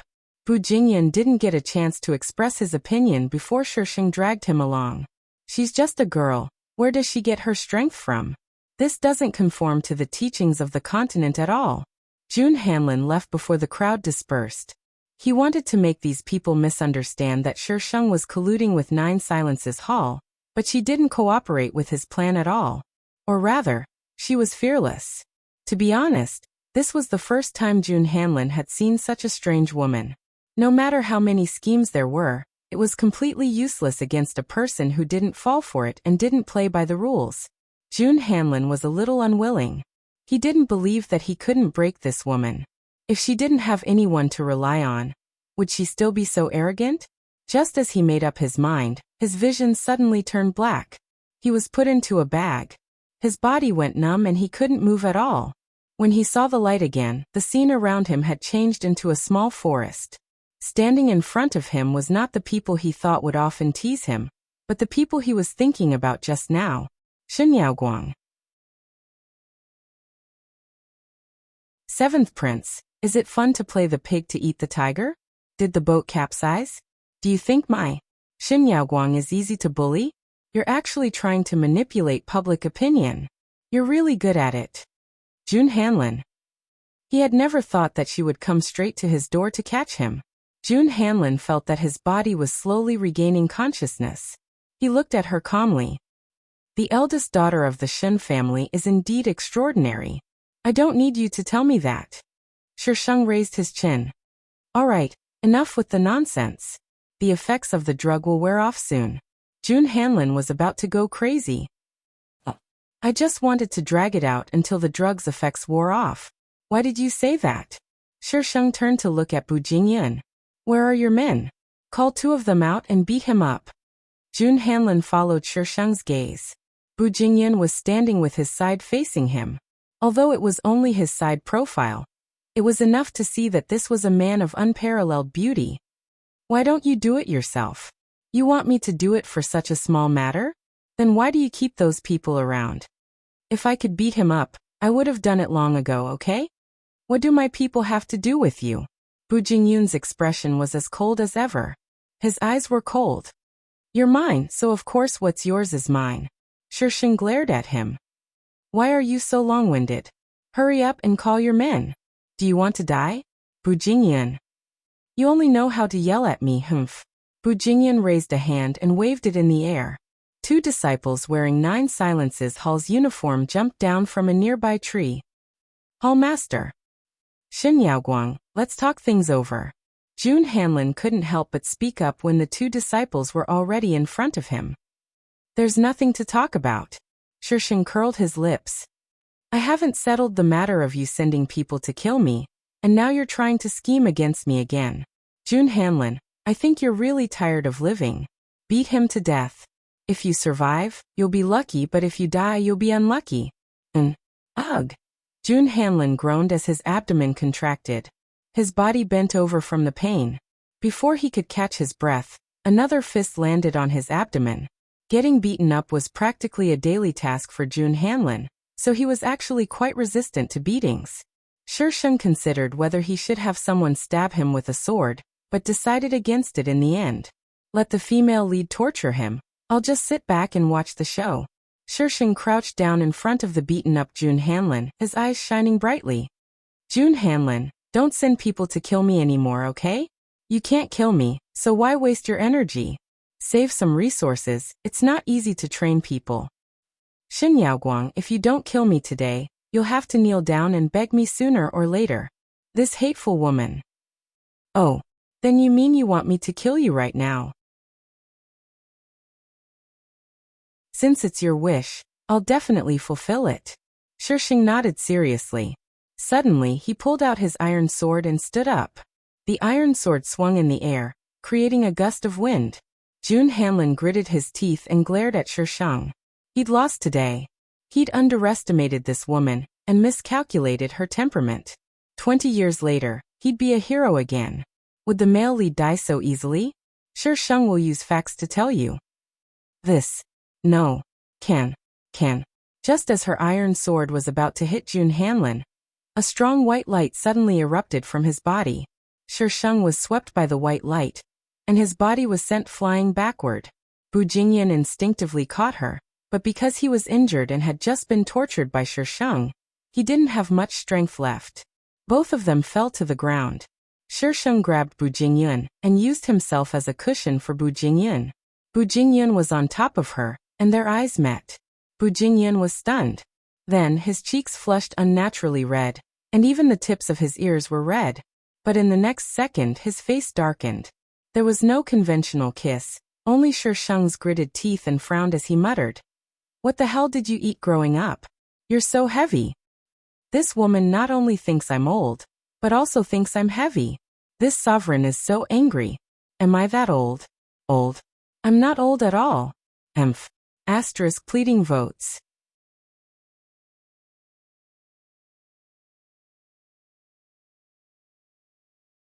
Chapter 192.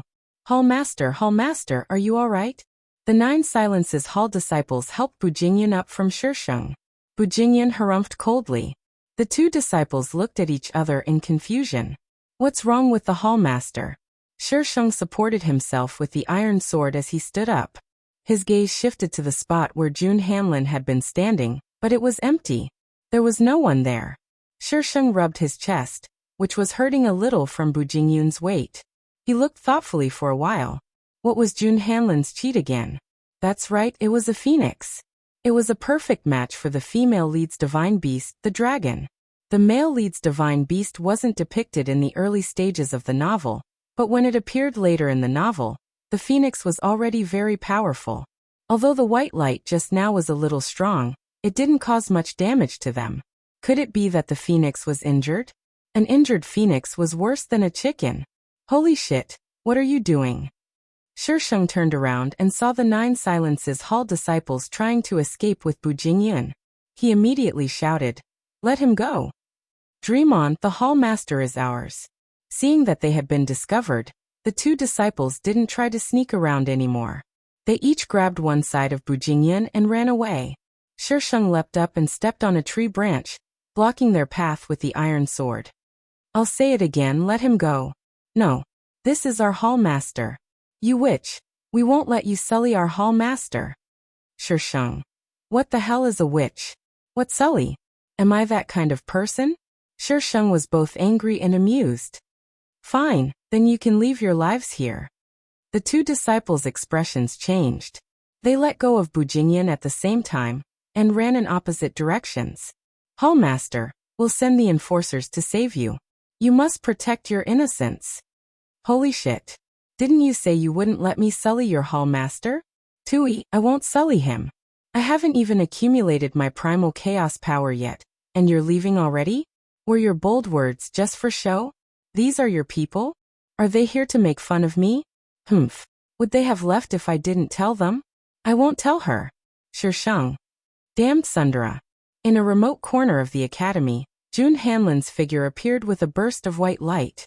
He was in a sorry state, his face was red and swollen, and his eyes were gloomy. Xin Yaoguang. He gritted his teeth as he spat out the name. Master. A weak voice suddenly sounded in Jun Hanlin's mind. His expression changed. Little Seven, how are you? I've used up too much energy. Master, I might fall into a deep sleep. I won't be able to protect you. Rest well. Master, be careful. Little Seven stopped breathing after saying this. Jun Hanlin tugged at his wrinkled clothes. His face was burning with pain. He felt as if something was cutting his face with every movement. Jun Hanlin felt a knot in his heart when he thought about how he got this injury. He couldn't help but think of that peerless man. Who was that man? What was his relationship with Shen Yaoguang? Jun Hanlin had only treated the injury on his face, but it wasn't completely healed. The bruises were still visible. On his way back, he ran into a few people who told him that Qin Langyue was heavily injured, so he could only stumble back to her room. Qin Langyue had already applied medicine to her wound, and she had refined pills herself, so it wasn't a big deal. However, she couldn't show it too obviously in front of Zhongxi, so she could only lean on the bed and listen to him. That Shen Yaoguang is too arrogant. She actually dared to collude with 9 Silences Hall, and even beat you up. I won't let her off. A cold light flashed in Qin Langyue's eyes. She deliberated for a moment before saying, but she has the Shen family backing her. What is the Shen family? Zhongxi snorted. Perhaps he felt that he was being too agitated, so he took a deep breath and said, you're also from a large family. You should understand that there isn't much familial love in that kind of family. There are only chess pieces and abandoned pieces. Qin Langyue's eyes dimmed. She smiled bitterly. Familial love and the human heart can't withstand a single blow in the face of power and money. The Qin family is blind. They'll regret it one day. Zhongxi thought that Qin Langyue was thinking about her past in the Qin family, so he comforted her. Wife, are you alright? Jun Hanlin suddenly ran in and squeezed Zhongxi aside to sit in front of Qin Langyue. Wife, where does it hurt? I'll blow on it for you. It won't hurt anymore after that. Qin Langyue looked at the filthy Jun Hanlin, whose face was still bruised, and felt impatient. She said unhappily, I'm fine. As long as you're fine. As long as you're fine. Jun Hanlin patted his chest exaggeratedly. I want to rest now. Qin Langyue was already in a bad mood after losing today. No matter how she looked at Jun Hanlin, he was an eyesore. Why should she take care of this idiot like he was her son? 7th Prince, Langyue was injured today. Let her rest well, Zhongxi said. His attitude wasn't too bad, but it wasn't too good either. Oh, Jun Hanlin smiled at Qin Langyue. Then have a good rest, wife. I'll come see you in a while. Qin Langyue nodded perfunctorily. Jun Hanlin and Zhongxi left together. Zhongxi had to look for the principal, so they parted ways as soon as they left. Jun Hanlin stood in the shadows, staring at Qin Langyue's residence with an inexplicable expression. Just as he was about to turn around, a figure suddenly appeared in his field of vision. Jiangmu? Why is he here? Jiangmu went in for a long time and didn't come out. Jun Hanlin's eyes flashed. He stood there for a while longer before leaving. Recently, there had been a lot of rumors circulating in the academy. They were all about Shen Yaoguang and Qin Langyue. The versions of these rumors were enough to write a 1,000,000-word novel. However, since the higher-ups hadn't said anything, these people could only spread rumors. They couldn't do anything to the Shisheng. Qin Langyue was different. Even though she was a 3rd-level spirit king, there were still many people targeting her. Every time this happened, Jiangmu would appear and beat those people to the ground. As a result, these people who had nothing better to do started spreading rumors that Qin Langyue and Jiangmu were having an ambiguous relationship, and that Qin Langyue had made Jun Hanlin a cuckold. As for the Shisheng, speak ill of her? Beat them up. Make trouble for her? Beat them up. Laugh at her? Beat them up. In any case, as long as they dared to approach her, they would be beaten back without exception. After witnessing the Shisheng's valiance, not many people dared to challenge her authority. Instead, they all went to block the principal and demanded an explanation. The principal was so anxious that his hair fell from his head. What explanation? Shen Yaoguang was like a dead pig that wasn't afraid of boiling water. No matter what he said, she'd just block it back. Although the Shen family hadn't made any moves, the academy didn't have any concrete evidence. If they really did something to Shen Yaoguang, would the Shen family not interfere? Pleading votes.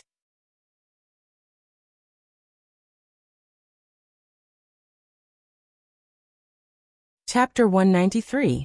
Shisheng moved to a quieter residence. Bu Jingyan seemed to have no qualms about living there. Shisheng even suspected that someone had switched Bu Jingyun's core. Otherwise, why would he stop making so much noise? Here's the antidote. Shisheng handed a pill to Bu Jingyan. It's for this month, so you better not run away. Bu Jingyan snorted, took the pill and swallowed it. Damn this damned Sundara. How long are you going to keep me? Bu Jingyan suddenly asked after swallowing the pill. Shisheng did not raise his head. His voice was soft and gentle. A lifetime. A lifetime. These 3 words were neither soft nor heavy, but they slammed into Bu Jingyan's heart. It was as if something had suddenly taken root and sprouted. He pursed his lips, and the tips of his ears turned slightly red. After a long while, he managed to squeeze out a few words. Shameless. How am I shameless again? Shisheng raised his head. He placed both hands on the table and leaned in Bu Jingyan's direction. I didn't do anything to you. Be reasonable. Bu Jingyan seemed to have been startled. His body jerked violently, and then he fell off the stool. His eyes instantly darkened. He quickly lowered his head, suppressing the pain that was surging through his body. He squeezed out 2 words through gritted teeth. Get out! Shisheng was just about to reach out to grab him when he suddenly heard those 2 words. His hand froze in midair. Then he withdrew it and left the room without looking back. He even closed the door on his way out. Bu Jingyan only raised his head slightly when he heard the door close. Those scarlet eyes made one's scalp tingle and break out in cold sweat. She's gone. But he was actually a little disappointed. Bu Jingyan endured wave after wave of pain in his body. Just when he felt that he could not hold on any longer, someone propped him up from behind. Then, a warm liquid flowed through his mouth and into his esophagus. The liquid was filled with a nauseating taste. His stomach churned, and he wanted to vomit. But in the next second, a cool liquid was poured into his mouth, bringing with it a hint of sweetness and fragrance. After Shisheng was done, she carried Bu Jingyan up and placed him on the bed. 2 disciples of 9 Silences Hall stood behind her, one of them holding a bowl of bright red liquid. Bang! The protector rushed in from the outside and almost broke the door. Hall Master, don't come over. Shisheng frowned and scolded him. The protector stopped abruptly. He gritted his teeth and glared at the Shisheng. What do you want? This woman was so difficult to deal with, but the hall master was still. Shisheng covered Bu Jingyan with a blanket and asked, What's wrong with him? The Dharma protector glared at Shisheng. This has nothing to do with Miss Shen. Shisheng raised his head and glanced at Bu Jingyan. His iron sword appeared out of thin air and pointed at Bu Jingyan.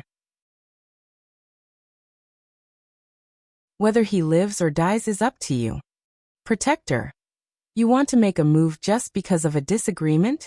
What is the meaning of this? In truth, the enforcer did not believe that Shisheng would do anything to Bu Jingyan. After all, she had taken good care of the hall master. However, one could never be too careful. This woman's temperament was completely unpredictable. Who knew if she would really make a move on the hall master in the next second? In the end, the protector gave in to Shisheng's threat. The hall master has a curse on him that will act up at random times. When it does, he needs to drink a woman's blood to relieve it. Drink a woman's blood? Damn, I'm going to give you 100 bad reviews for this stupid joke. What kind of curse? The villains were just as pitiful as the protagonists. The protector's eyes flashed and his voice turned serious. I'm not sure either. When I was with the hall master, he was already like this. It was the hall master who told me that it was a curse. That's why 9 Silences Hall would capture women from time to time. However, it's not as terrible as the rumors say. We only take their blood, not their lives. Is there no other way? No matter what the curse was, there was always a way to solve it. It was just that the price to pay was different. The protector shook his head. The hall master has been looking for a solution all these years, but he hasn't found anything. Shisheng sat on the edge of the bed. No one knew what she was thinking. The protector couldn't help but feel uneasy when she didn't speak for a long time. Miss Sher, the hall master can't stand your torment. Please be magnanimous and let him go. Shisheng tilted her head and looked at him. Her calm eyes were like stagnant water that had been tainted with ink. They were dark and sinister. The protector felt a chill run up from the bottom of his feet to his head. He had seen extremely cruel people, and people who were in pain and despair. However, he had never seen someone like her. I don't mean him any harm. Shisheng spoke slowly and calmly. You don't have to worry that I'll hurt him. After all, if I wanted to kill him, I would have done it a long time ago. The protector was stunned. Although he felt that this woman was a little arrogant, he knew that she was telling the truth. If she really wanted to kill the hall master, she would have done it a long time ago. She wouldn't have forced them out when the hall master's illness acted up. The protector opened his mouth and swallowed the words that were about to come out. Shisheng chased the protector out of the room. The protector felt a little sullen. This was his hall master, okay? His hall master had been taken by this woman, and he couldn't even take him back. How frustrating. Shisheng glanced at the person on the bed, then took out a book and started reading out of boredom. By the time Bu Jingyan woke up, it was already late. The light was dim, and there was a rustling sound in his ears. It took him a while to get used to it before he could see clearly. Shisheng was sitting on the edge of the bed, flipping through a book. She was really flipping through the pages so quickly that she didn't even bother to look. When she saw that Bu Jingyan had woken up, she immediately threw the book away. You're acting like a girl. I guess I'll be the only one who wants you from now on. Bu Jingyan. What kind of joke was that? He was being teased the moment he woke up? He was so handsome and there were countless people who wanted him. How could no one want him? Wait here, I'll go get you something to eat. Shisheng jumped off the bed and walked outside. Bu Jingyan glanced at the pages of the book she had tossed aside, and his face immediately turned red. His cheeks were burning hot. This shameless woman. Shameless. As soon as she left, the protector entered the room. His heart skipped a beat when he saw his hall master's flushed face. Was the hall master thinking about love? He carefully observed his hall master's expression for a while before asking, Hall master, are we really not going back? That woman obviously had bad intentions. Why did the hall master still want to stay? If they didn't run now, when would they? Bu Jingyan calmly covered the book with the blanket and shook it. He didn't know why, but he felt like he couldn't leave. Even though he often had nowhere to vent his anger because of her. This woman had no sense of shame at all. Hall master. How many times has this happened this month? Bu Jingyan interrupted the protector. The protector gritted his teeth and said in a low voice, This is the 5th time. In recent years, the hall master's outbursts had been getting shorter and shorter. Bu Jingyan fell silent. The air was filled with a sense of oppression. Pleading votes.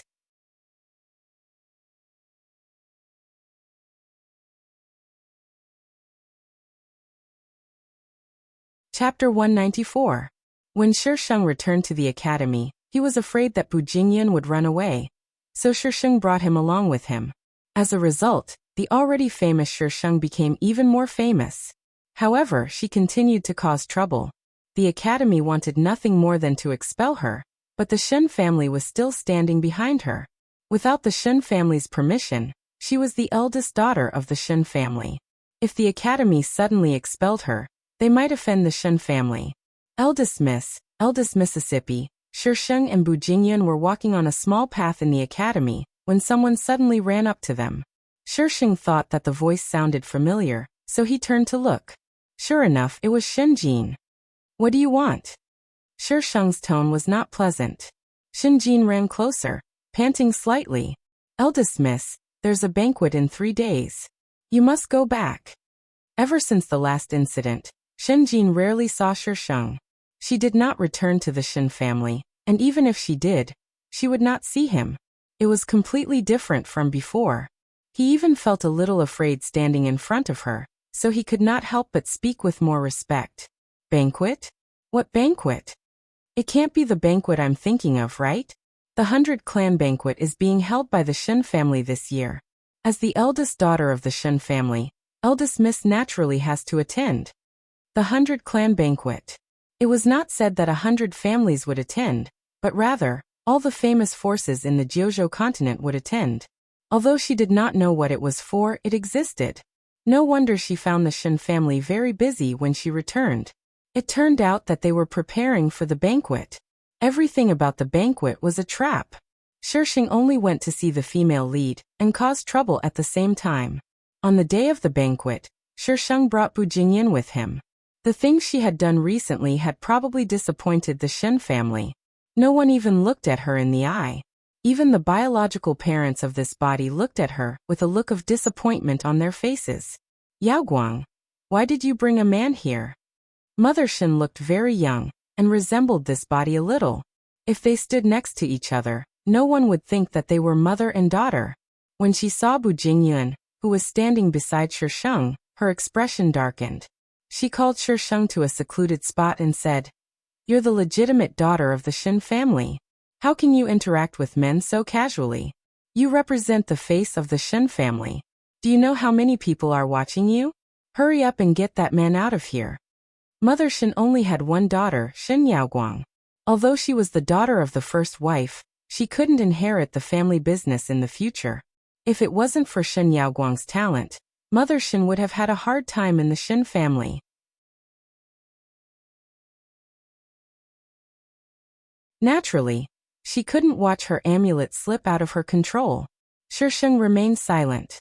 Mother Shen continued, "That man is good-looking, but other than that, what else does he have?"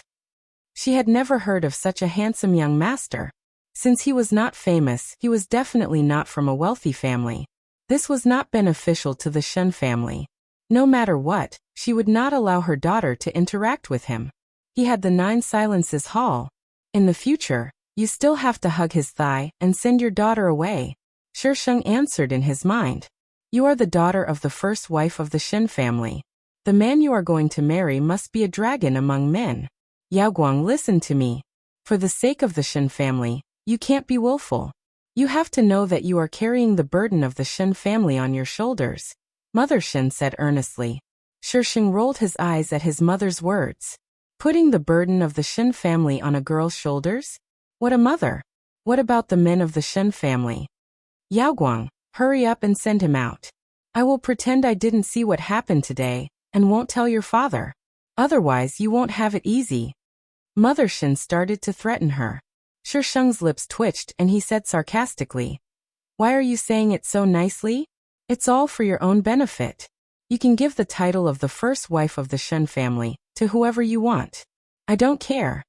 Mother Shen was dumbfounded. Shen Yaoguang, what nonsense are you talking about? You crazy girl, have you gone crazy? Do you think you can give up the title of first wife just because you say so?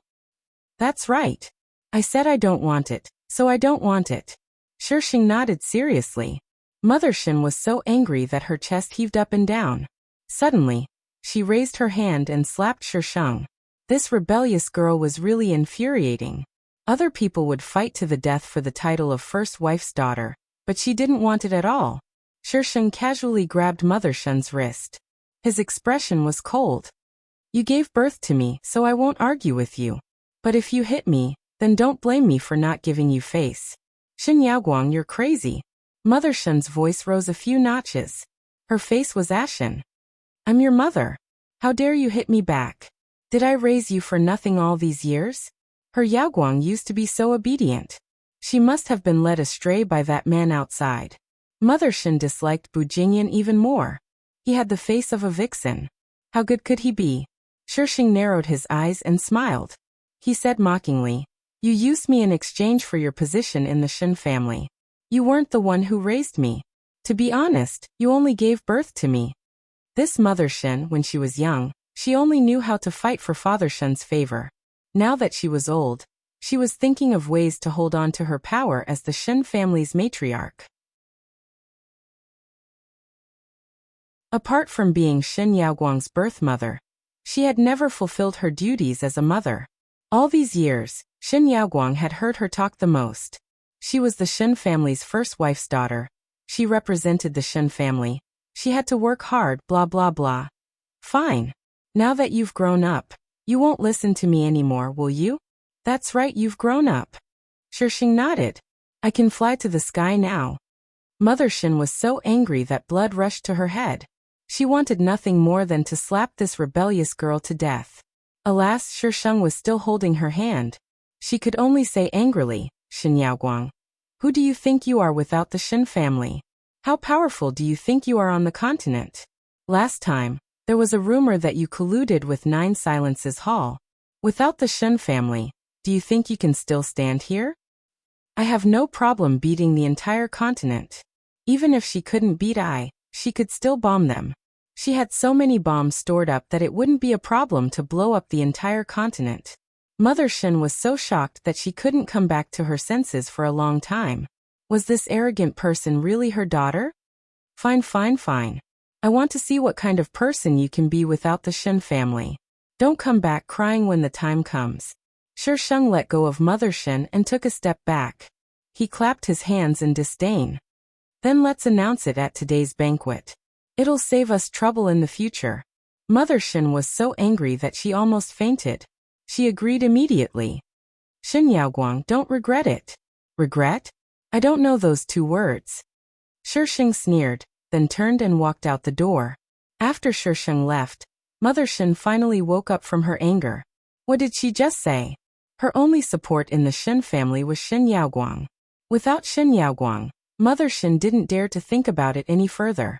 She chased after Shi Sheng, but he was nowhere to be seen. Mother Shin was so angry that her heart hurt. Her vision turned black, and she fainted. Asterisk tipping and updating. There was a blackout today. You're tuning in to the Earbook Haven YouTube channel.